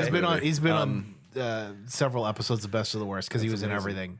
Yeah, there's him. There's the bad guy is the dude. His name is Calgon with the That's right. with the slicked back hair. Yeah. And it always looks like he's trying to pop his skull out of his face. Calgon, ancient Chinese secret, huh? They made the gag at one point, Calgon blow me away. Yeah, he shoots a guy with a laser gun. Really early on in the movie too. That's a solid joke. They keep referring to the engineering section as the basement because it just looks like someone's. There's fucking girders and rafters everywhere. It just looks like a gigantic basement. That's funny. Yeah, that movie is objectively bad. Also, like, I feel like if I remember correctly, everyone's basically like driving around in like the kind of little like electric cars you drive in a factory. Yeah. Those little like Yeah, they're just little scooters that they put like some plating on and like a windscreen. They have these dorky little helmets that they put on. it didn't look anything like the future. It should. The most futuristic looking thing about it was everyone's costuming, which didn't make sense. Yeah. And then the daughter, right, or the Santa's daughter, whatever, who's like basically as old as he is, right? Yeah. I'd like you to meet my daughter Leah. We're the same age. We're about the same age. What a great show. That was such a good show. Yep, consistently good. Really good comedy. Yeah. Girl in Gold Boots is also a favorite of mine. That was a good one. lot of great lines in that one. A lot of like, If you're the town drunk of L.A., you've got problems. The town drunk of L.A. That's a horrible thought. Yeah, I'm trying to think of anything that really blew me away. I can think of Other than Calgon. right. I can think of 3 off the top of my head that I think are maybe some of my favorite episodes of television ever. Number 1 is the episode in season 3 called Half Measures of Breaking Bad. Breaking Bad, yeah. Yes, featuring I remember that one. one of the best monologues ever written for television This is Mike, right? by Mike Ehrmantraut. Yeah. Also featuring one of the greatest endings to any episode of television ever. Breaking Bad was great for a lot of those like clutch your head and go, what the fuck kind of moments. Is that the scene with the car? Yeah. The Aztec. Run. ends with the line run. Unbelievable. That came out of nowhere. Yeah. Well, one of the greatest mind fucks of television ever. Yeah. The other one I'm thinking of is an episode of The Sopranos called Whitecaps, which is the season 4 finale. And it features maybe some of the best acting ever committed to television, period ever. You're basically watching, without spoiling too much, you're basically watching Tony and Carmela's marriage fall apart. And they have one of the most realistic tear-inducing marital arguments that you'll ever see. They basically turn these two actors loose on each other and let them argue as though they were like actually ending their marriage. And it's Can we talk about their on-screen chemistry? They were fucking incredible together. so good. Yeah. So good. I gotta watch this show at some point. You do. If you want, even just that, like, and there's lots of Tony and Carmella fights. I know we've watched that video together, the fight you're talking about. Yeah, and it's just so raw and like, I mean, they both won for awards for that, and the episode won like for best direction, I think. Yeah. But they both were just impeccable. You're watching a marriage fall apart on screen, and they just acted it so well that it's hard not to have your gut wrenched for both of them, really. Yeah. And then the third one that I can think of is a perfect example of it. May be the only truly excellent, perfect example of how you end a television series. Okay. Is the series finale of 6 Feet Under. Okay. The last 3 episodes of 6 Feet Under are some of the greatest TV episodes ever made. And they're very rough to get through. That whole show is very hard to get through because you're going to need a box of tissues for every episode. The last 3 maybe in particular are the ones that are the hardest. Because I'm sorry, I can't spoil that for you. No, you've told me many times I need to finish watching this show. Yeah, that's a tough one. But you can, if you watch the last 10 minutes of 6 Feet Under, you know everything you need to know about the show, and the last 10 minutes could be done as a short film and still work. Yeah. And it's executed so perfectly, and it's maybe the only example of what I would call perfect execution of how you end something. Wow. Nobody ever complained about that ending. Like we're like right off the end of Game of Thrones. There is nobody on the planet who would ever complain about the way that 6 Feet Under ended. It is so perfect and so in line with everything that they've done through the whole show, and so tear-jerking and heart-wrenching that you have to just stand up and applaud it at the end. It's just perfect. I think it seems to me, and correct me if I'm wrong, but if I understand enough about the show to say this, it seems like on some level it never really abandoned its stock and trade, and it has like a format. Like it's a family running a business. There's a familiar place that they all are often. There's like a familiar the challenges of running the business and all that, and the familiar family drama and all that, right? Correct. So where other shows go in all these different directions, and like new friendships and new enemies and like new locations and moving around and all that, it seems like that show didn't have to work too hard to like reclaim itself or something. No, and fans wouldn't probably expect something radically different from what they'd been doing all along. I guess it's a show about death and loss. Yeah. So I mean, which is arguably the easiest and the hardest thing in the world to write about, because you have to be universal, but it's so it's so easy because you get to be authentic, and it's so hard because you have to be authentic. Yeah. And how do you do that? And that show does a very great job. Yeah. The best thing about that show is that every show starts with a death, because it's a funeral home.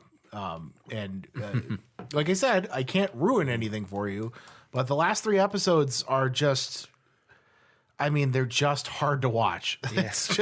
It's very difficult television to get through because you just want to cry through. I'm getting choked up just thinking about so many like great scenes in that final episode. It's worth a watch. Worth a watch. How many seasons are there of that again? 5. Yeah, all the way through. Not hard to get through. I'll and then, even then, that show's not without its imperfections. There's parts of the show where they skip through big chunks of time because they have to for narrative purposes. Yeah. If you can get past that, it's worth the watch. Yeah, no show is perfect. Can I say one of my favorite shows, and it didn't make my list, but it really should have, is Space Ghost Coast to Coast. Oh, yeah. There isn't a bad episode of Space Ghost. I take it back. One show is perfect.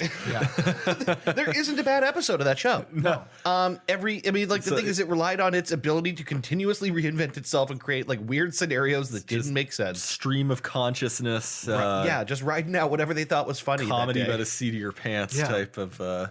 I love Space Ghost. Yeah. Old Adult Swim was great. It was. I mean, just, home movies and Aqua Teen Hunger Force. Home movies is great. The home movies is really good. And really, it had a good finale, too.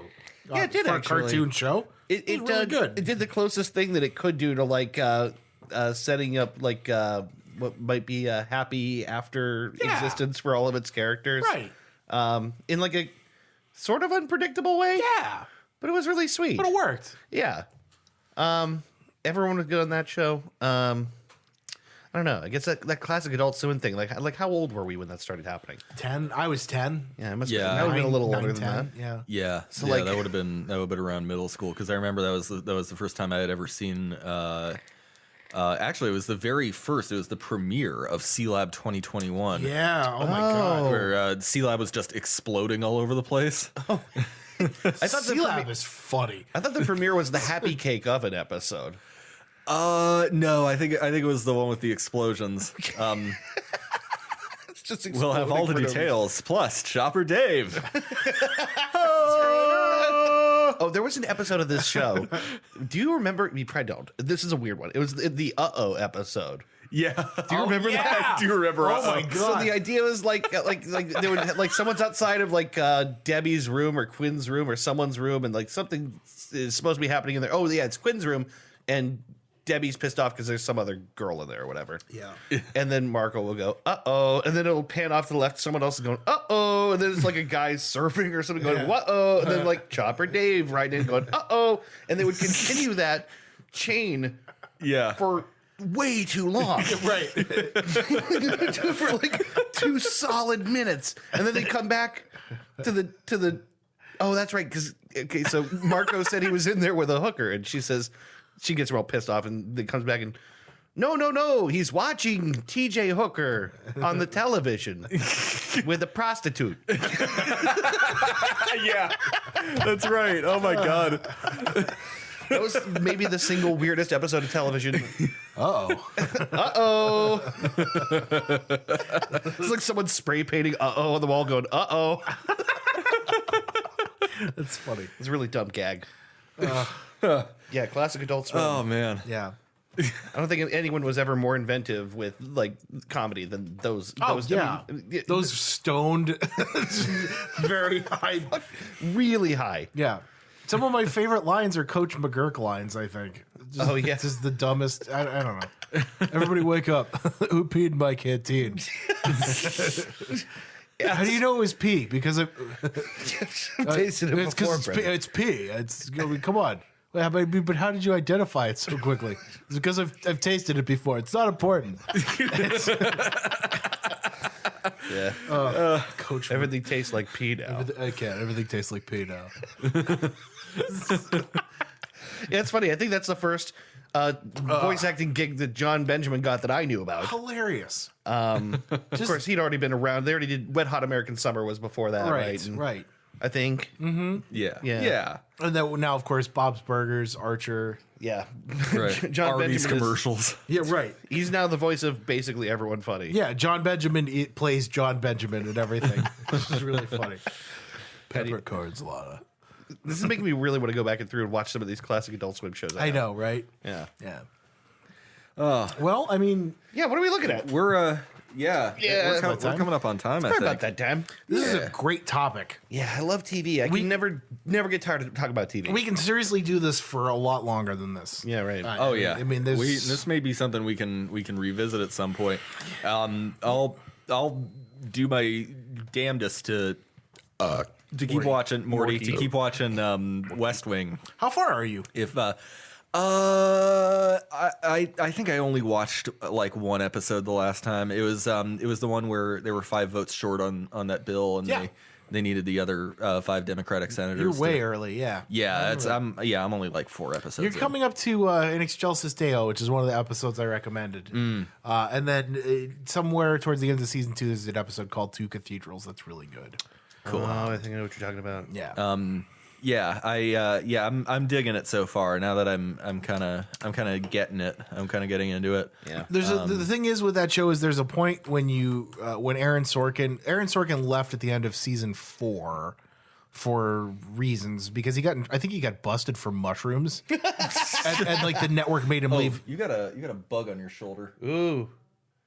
Oh shit! What is it? It's a stink bug. It's a little stink bug. Don't flick it towards me, you dick. I wasn't trying to hit you with it. You know, Fuck. I don't think these are actually stink bugs. They say that they're not actually. They just look like stink bugs. It's pretty small for a stink bug. But Sorry. assuming it is one of those. Have another way to go with that. No, so there's a point where Aaron Sorkin left, and you can tell the difference after he left, and the show.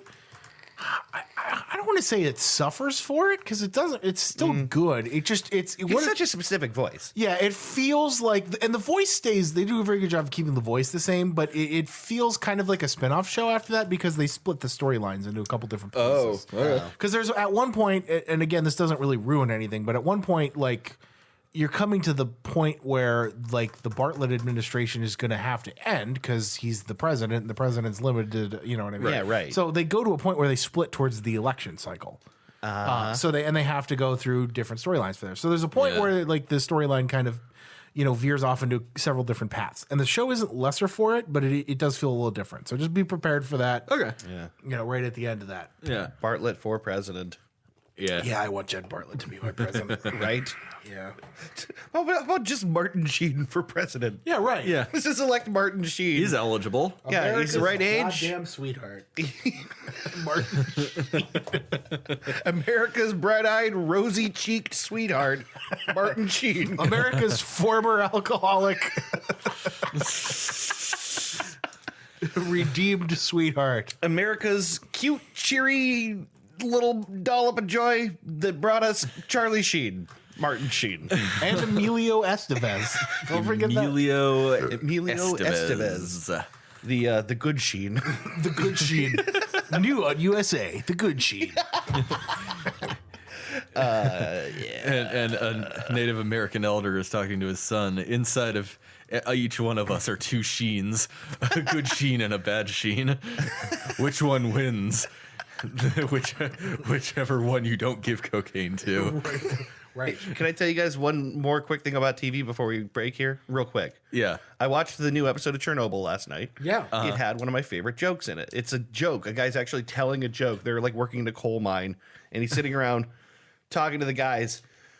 And I'm trying to remember exactly how he says it, but like he says, "What is big and loud and noisy and drinks 20 liters of fuel an hour and blows smoke and cuts apples in 3 pieces?" What? And there's a pause. "A Soviet machine designed to cut apples into 4 pieces." That's actually really good. So fucking, I laughed out loud because he tells it like that. And he screams the ending. That's really funny, actually. I'll never get it out of my head exactly. I mean, I can't remember exactly how he said it, but the joke is just great for what it is. I'm going to watch that. Yeah, I recommend it. It's only getting more dramatic. Yeah. It's really very good. That's great. All right. Excellent topic. Well, Excellent Thank topic. you for that We- one. Thank this you. is another one that we will table for now and revisit later. Oh, for yeah. sure. Of the many that we have not revisited. Yeah.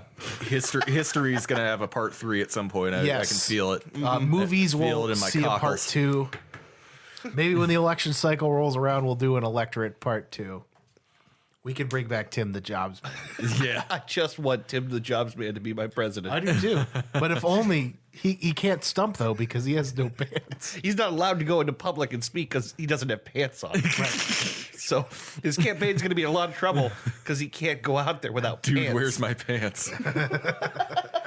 All right, All right. Stick around. We'll be back with recommendations and what we've learned. All right. You have 6 new messages. First message. Hi, this is Pat with Roger Sick Bastard Industries. We wanted to thank you for your previous business with purchasing the Scrotumin. We here at Roger Sick Bastard Industries wanted to extend an invite for you to try out our new product, the Wonderlux. The Wonderlux is unlike any thingamabob on the market. Easy to assemble and only requires 5 drops of water to get activated. It can operate for up to 3 hours on its own, even in the event of total media blackout and apocalypse. Made from the fibers of ancient burial garments unearthed from real Egyptian tombs. Buy the Wonderlux from Roger Sick Bastard Industries today. Second message. Hello there, this is Tom from Roger Sick Bastard Industries. Due to your business in the past, we'd like to extend to you this special one-time offer as our valued return customer. As seen on TV and in flyers in your mailbox and on flyers nailed to the tree in your front lawn, the all-new Roger Sick Bastard Wonderlux. Now for only 19 easy installments of $129.95. Since its previous beta iteration, its absorbent capacities have more than doubled. Run silent so your children and pets will sleep soundly at night when you need it the most. Now with the authentic flavor of heirloom tomatoes. We're sorry we didn't catch you, but please contact us at your local Roger Sick Bastard outlet. Third message. Hey, this is Phil over at Roger Sick Bastard Industries. Just looking at my records here, it seems that we called you a few times this week about the new Wonderlux, which is truly Wonder and Lux, I assure you. Previous customers have complained that the previous version of the Wonderlux was reanimating the dead cells of their past pets, and we can confirm this no longer happens with the present model. That we know of. We're rolling out some new beta features we'd really like you to test, including that it can bring to you a pound of bacon and 3 fresh rolled kishkas within 5 minutes. If this doesn't meet your needs, please do remember we do sell the Wonderlux for her. You'll be happy to know this new release no longer induces nightmares in people within 50-foot radius. So, if you just want to run out and jump into the nearest crater in the earth near you and arrive at your local Roger Sick Bastard outlet, we'd be glad to speak to you about the latest iteration of the Wonderlux. Just give me a call back anytime. I'm What's My Name over at Roger Sick Bastard. Thanks. Fourth message. Hey, this is Pat again over at Roger Sick Bastard Industries. Never got a phone call from you. Still waiting for you to get that phone call. I'd just like to remind you that the Wonderlux can grow fresh strawberries in under 5 minutes, and it will coat your house in a fresh coat of paint. Think your wife might like that, so you might want to get back to us. I know you like that scrotum in a lot. I'm just saying, my name's Pat, and I really need a win right now. So can you please give me a fucking call back? All right. Thanks. Roger Sick Bastard. Fifth message. Hi there, this is Tom over at Roger Sick Bastard Industries. Haven't gotten a phone call from you, mate. What, do you think I get results by sitting here on my fucking ass and calling dipshits like you pick up a fucking Wonderlux? Listen, I get paid by results, you daft bastard. This Wonderlux is the greatest yet. You can control it with an app on your phone. You have phones, don't you? It's got 18 extra widgets on its eastern surface alone. 18! I left this bloody thing alone in my home once. It solved Fermat's last theorem. It's a fucking miracle, mate. A miracle of modern steam and wood engineering. You could fold it into the size of a standard pack of cigarettes. How do you not want it? Give me a fucking call when you get this, you prick. I know you're there. Roger Sick Bastard, this is Tom. Sixth message. Hey there, this is Greg over at Roger Sick Bastard. Now, look, you're at 230 Linden, right? Yeah, I think so, because I'm looking at your fucking house from my car right now. I assume that's your beautiful wife I'm seeing in the front picture window. She looks lovely, and your kids look like they're having a great afternoon. So, I'm outside your house, right now, looking at your family. Why didn't you call me back last week? Yeah, I'm just gonna go ahead and assume you didn't open the package I sent you last week with the boar's head inside of it. You think I just send boar's heads around for no fucking reason?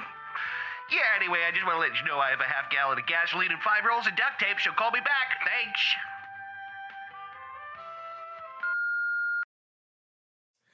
Oh, and welcome back to the Three Dude Cast.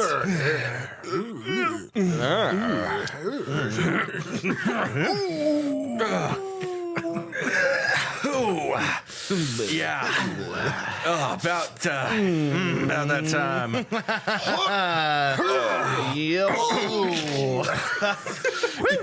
I mean, like, right? I mean, Is it hot here? Because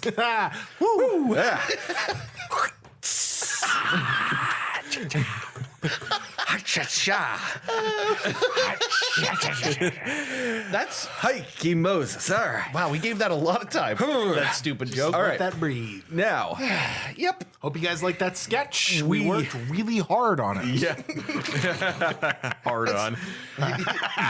Nice. So it's time now to talk about shit that we like and tell other people to go out and enjoy it too. Yeah. Right. What do you call those? It's check this shit out. It's Suggestions. likey sherry.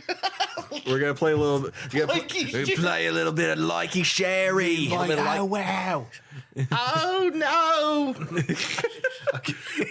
Yeah, like so likey sherry. Yeah. Chris, what is your likey sherry? In the spirit of recommending television, we Yeah. talked about TV this episode. I'd like to recommend a TV show that I haven't recommended. You know what? Maybe I did recommend it a long time ago, but I don't remember, so I'm going to recommend it again. Yeah. It was a show that was on AMC a couple years back. When AMC had kind of like their huge hits, they were riding the wave of Breaking Bad and The Walking Dead. There was a show that they produced called Turn. Later, I wanted to see that, and I never did. Later stylized as Turn Washington Spies, which is a true story about the America's first spy ring. And it basically all the sleazy backwoods shit that happened that helped the Americans win the Revolutionary War. Yeah. So it was on for 4 seasons on AMC. And it's really good TV. It's written well. It did not get a lot of attention until its later seasons. Okay. Which kind of like followed the AMC trend because nobody like the first season was only advertised a little. Second season only advertised a little bit. Third and fourth seasons, they put their effort into getting people to watch it, and then people did. Okay. So it basically follows a guy by the name of Abe Woodhull, who eventually became the first spy for General George Washington in a redcoat occupied town.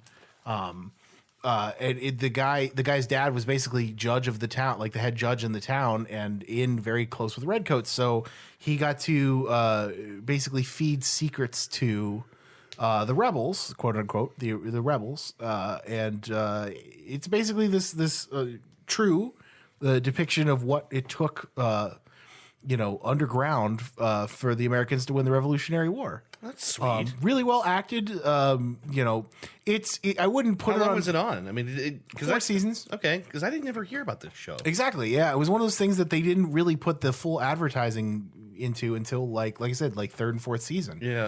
And I got to give shout outs to my beautiful fiance for this because I was like I super. believe it's shouts out. Oh Please. yeah, shouts out. Yeah, Yeah. to my financier, Roger Sick Bastard. Roger Sickbass. No, my wife.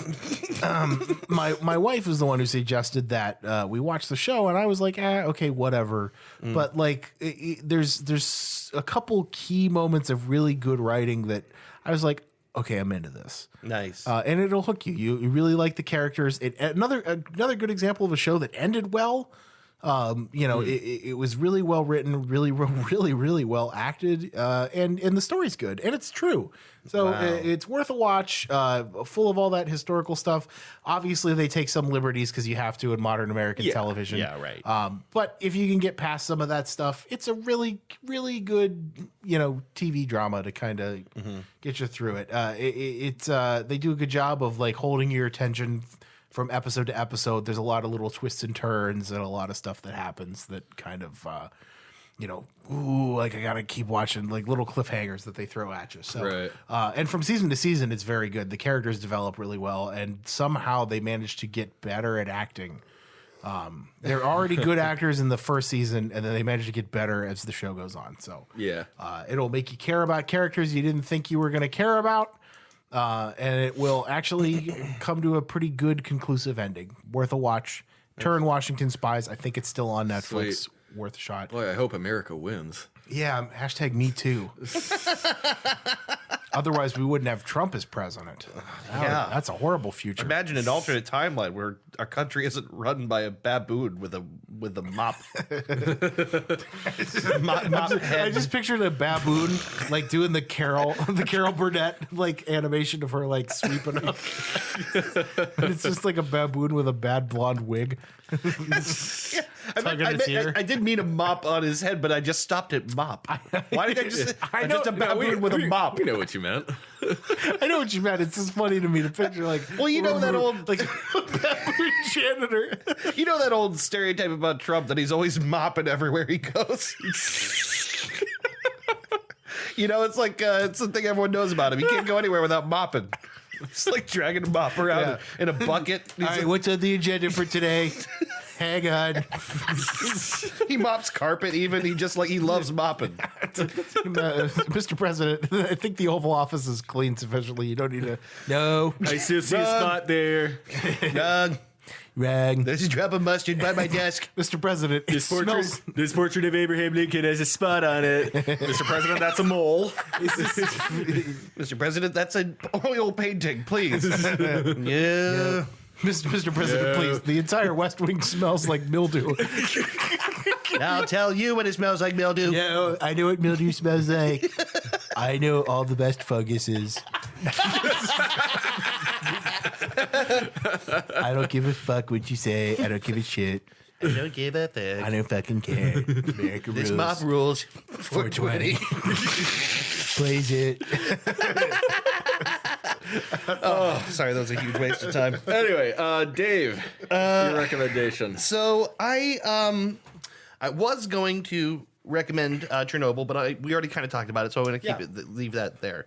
I think you recommended it last episode, actually. I don't think it could have because it hadn't come out until 2 weeks ago. You definitely recommended it last episode when Dan was here. Oh wait, when was that? That was last week.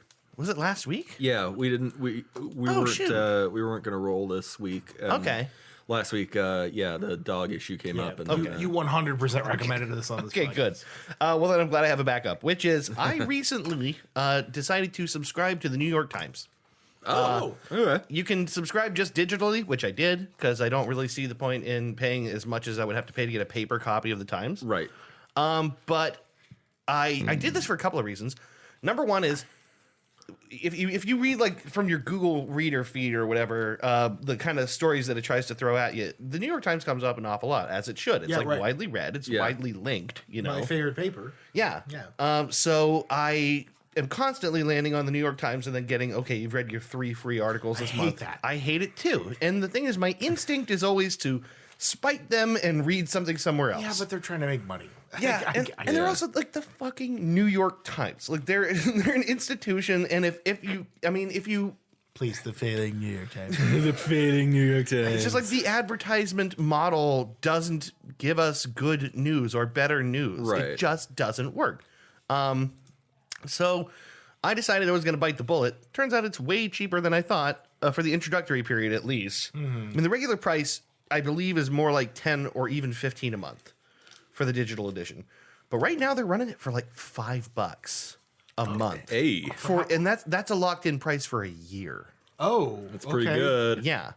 So You get the New York Times crossword too, which is you have to get the step up to get the it's like a- crossword. God damn it! It's like I know, that's just a the little best. bit more expensive. But that said, it's like this is a thing I kind of think I should just be doing anyway. Like we kind of know that that the news didn't get better when we stopped paying for news. I think. yeah. Yeah. And if I'm gonna, if I'm gonna support something, I really like the Times. I really like their podcast. I really like their take. I think they're just a really good, competent, thorough news organization. Barely left of center. Yeah, and you know, in fairness, they are left of center a bit. I think. Yeah. They're in New York, which kind of shapes a lot of that too. Right. But it's like I think also papers tend to be historically a little bit more conservative than the cities that they're in because Right. they're owned and financed by conservative voices. Yeah, right. But I really, really believe in the Times, so I subscribed. I recommend you subscribe to the New York Times. It's not that expensive. Failing New York Times. The failing New York Times. I recommend you read the failing New York Times. Wait, did I just say that out loud? What's happening? What's happening? Somebody give me my bob. I don't like this. Give me my mop. I don't like this. Lucille. Who has Lucille? This has turned into Bill Murray's character in Caddyshack. Trump slowly becomes.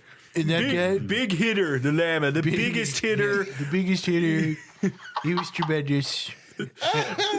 He looked at me and he said, "Gaga, gaga, gaga." And I said, we're going to make the Mexicans pay for it. For the golf ball that he hit into the crevasse. I don't know what the difference is between a crevice and a crevasse. I think a crevasse is exclusively in ice. I think a crevasse is exclusively geological. Oh, that could be. And then a crevice Is can just be like in any it could be your butt object. crack. Yeah. It could Sure. be. And then a yeah. cravat is like a neckerchief. And then a croissant is like a fluffy pastry for breakfast. Yeah, and then CrossFit is something that confuses and angers me. And then a chrysanthemum is a kind of flower. I don't really know what they look And then like. Christ was a savior. Yeah. And then Krispy Kreme is a donut purveyor. They're in most places. So, Jesus Christ. And then Crayola, of course, is a crayon. Yeah. In case you didn't Yeah. get that memo. Yeah, right. Anyway. Exactly. Anyway, so my Sorry, guys. I'm sorry. I I like that one. I honestly I'm having a bit of a hard time coming up with a good recommendation because like I was gonna recommend Mordhau, but You haven't played it yet, have you? Or have you played it? I've been playing a lot of it. Oh, okay. The thing is though, like I don't know. I can't like wholeheartely recommend it because it's so irritating sometimes to like, because some of these servers, support up to 64 players. Oof. Mm-hmm. And swinging a big ass sword around with teammates everywhere. There's just there's accidental team killing all over the place. So it can be a little frustrating unless you treat it like the chaos that it is. Mm-hmm. There's also a cooperative survival mode that has no friendly fire, so that's pretty nice. Yeah. You can run around and kick people however much you want. Yeah, honestly, I'd recommend it, but with the condition that you can't take it too seriously. Okay. It's fun to just go into and unlock new gear and just have a grand old time running around chopping dudes' heads off. It's not any kind of it's got a battle royale format if you're into that. Yeah. It's got plain old team deathmatch. And then its main mode is frontline, which works just like a Battlefield style conquest with multiple control points type of deal. Yeah, I like that. There's horses. I tend to avoid the horses because I'm terrible at horse combat. Got my horses in my ass. I'm sorry. Stupid song. It's Joji, right? Yeah. That song? Wait, yeah. What No, is that's that stupid little Nas song. You haven't heard that? No. I'm gonna ride my horse to the old town road. I'm gonna ride till I can't no more. I got my horses in my ass. Wait, is that the one with it's got Billy Ray Cyrus on Yeah, it? deep inside my ass, bouncing on my horse's dick. And, that song. Anyway, Sorry, go ahead. I do. Oh my god. I do though. I recommend Mordhau again with the qualifier that you cannot play it, and take it too seriously. There's no ranking system. There's no like everything you unlock is either better versions of the weapons that you start with or it's purely cosmetic. Yeah. The customization is actually really nice. One of the things that differentiates it from Chivalry is there's no like class system. You can make your character kind of How you want. be and do whatever you want. There's like a point system for like, what kinds of weapons and skills and shit you can equip. And when you run out of points, you can't equip anymore. So like sandbox chivalry, kind of. Yeah, it's one of those old PC. It's one of those old style PC games that doesn't. There's no like account to sign up for. There's no gimmicky store features, no ranked mode. It's just you jump into a server and you swing a sword around, and it's good old dumb mindless fun. Yeah, cool. Yeah, if you can accept the model where you run in and die half the time, and that's not a problem, it's a lot of fun to play games like that. It's a hell of a lot better than playing a battle royale. I found. I know I recommended Apex Legends on the show before, and it's still a good game. Battle royales just, I guess, aren't my thing. You know, I don't like the heavy amount of investment that goes into like you're trying to be the last person, obviously, and so that means that like every passing death is like the more anxiety inducing. Yeah. Yeah, You know? and I get why it's fun. Sure. I've been having a lot of fun with Apex Legends whenever I hop on. But I've just been vastly preferring Mordhau and just dicking around for hours on end and not caring whether I die or not. Yeah. Because you don't lose anything when you lose. You don't lose time. In fact, you gain experience and gold to buy new shit. So it's like, there's really no way to lose when you play Mordhau. Yeah. But yeah.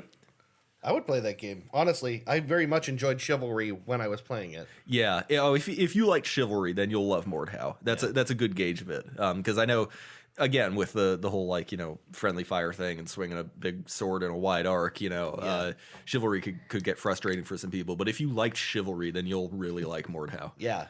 No, I liked the way that it felt, like the rhythm of combat. I liked that whole thing. Yeah. Yeah. Mordhau's got a very similar rhythm with additional features. Yeah. Anyway. Have we learned a thing? I have learned things. I learned a couple things. I learned things. I learned that if this podcast fails, then I have a career in death metal. Yeah, I wrote Chris's death metal voice rules. Thank you. Yeah, it was really good. I will take that as a compliment. That made my night so far. I had learned that Mormons are weird. Yeah.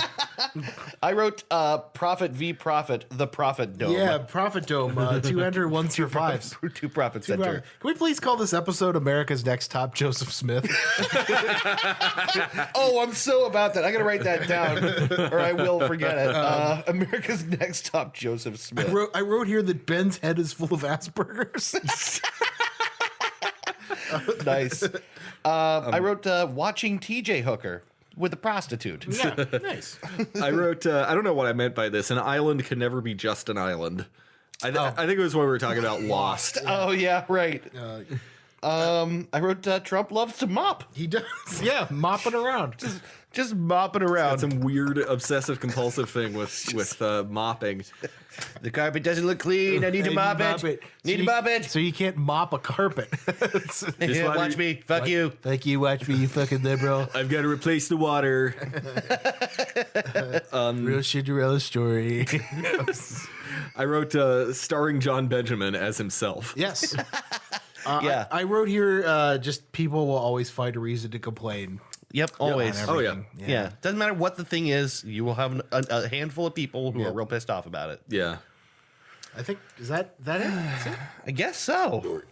Excuse me. I think that's about it. I had a lot of fun this episode. This is Yeah. a really good one. Yeah, Yeah, I dug this. it's nice for our first episode on our new platform to be a fun one. Yeah, new platform, new us. New platform, new us.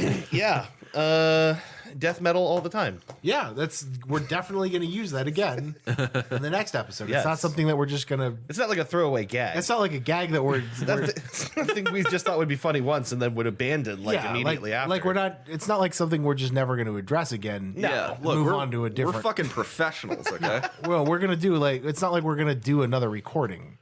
That's something different that Yeah, isn't that. This is fine. This is what it is now. So anyway, guys. Yeah.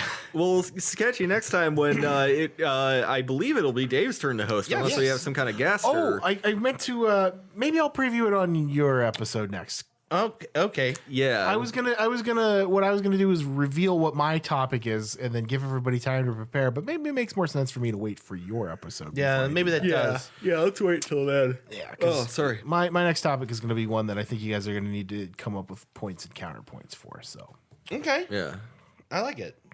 Well, then I guess let's call it an episode. We'll see you next week. Whenever we see you. I don't know. Whatever. Fuck it. We're gonna try and do more. Yeah. podcasts. We'll see you in 1 or 2 weeks depending. for more Three Dudes show. Three Dudes cast. And we hope Three guys talk. And we hope to see you there. Hey, we hope to whatever see you there. in whatever means allow us to see you through In the whatever internet. bizarre digital incarnation our souls meet in. Carnation instant breakfast. Carnation Instant Soul. All right. See you guys next time. Bye bye. Adios. Bye.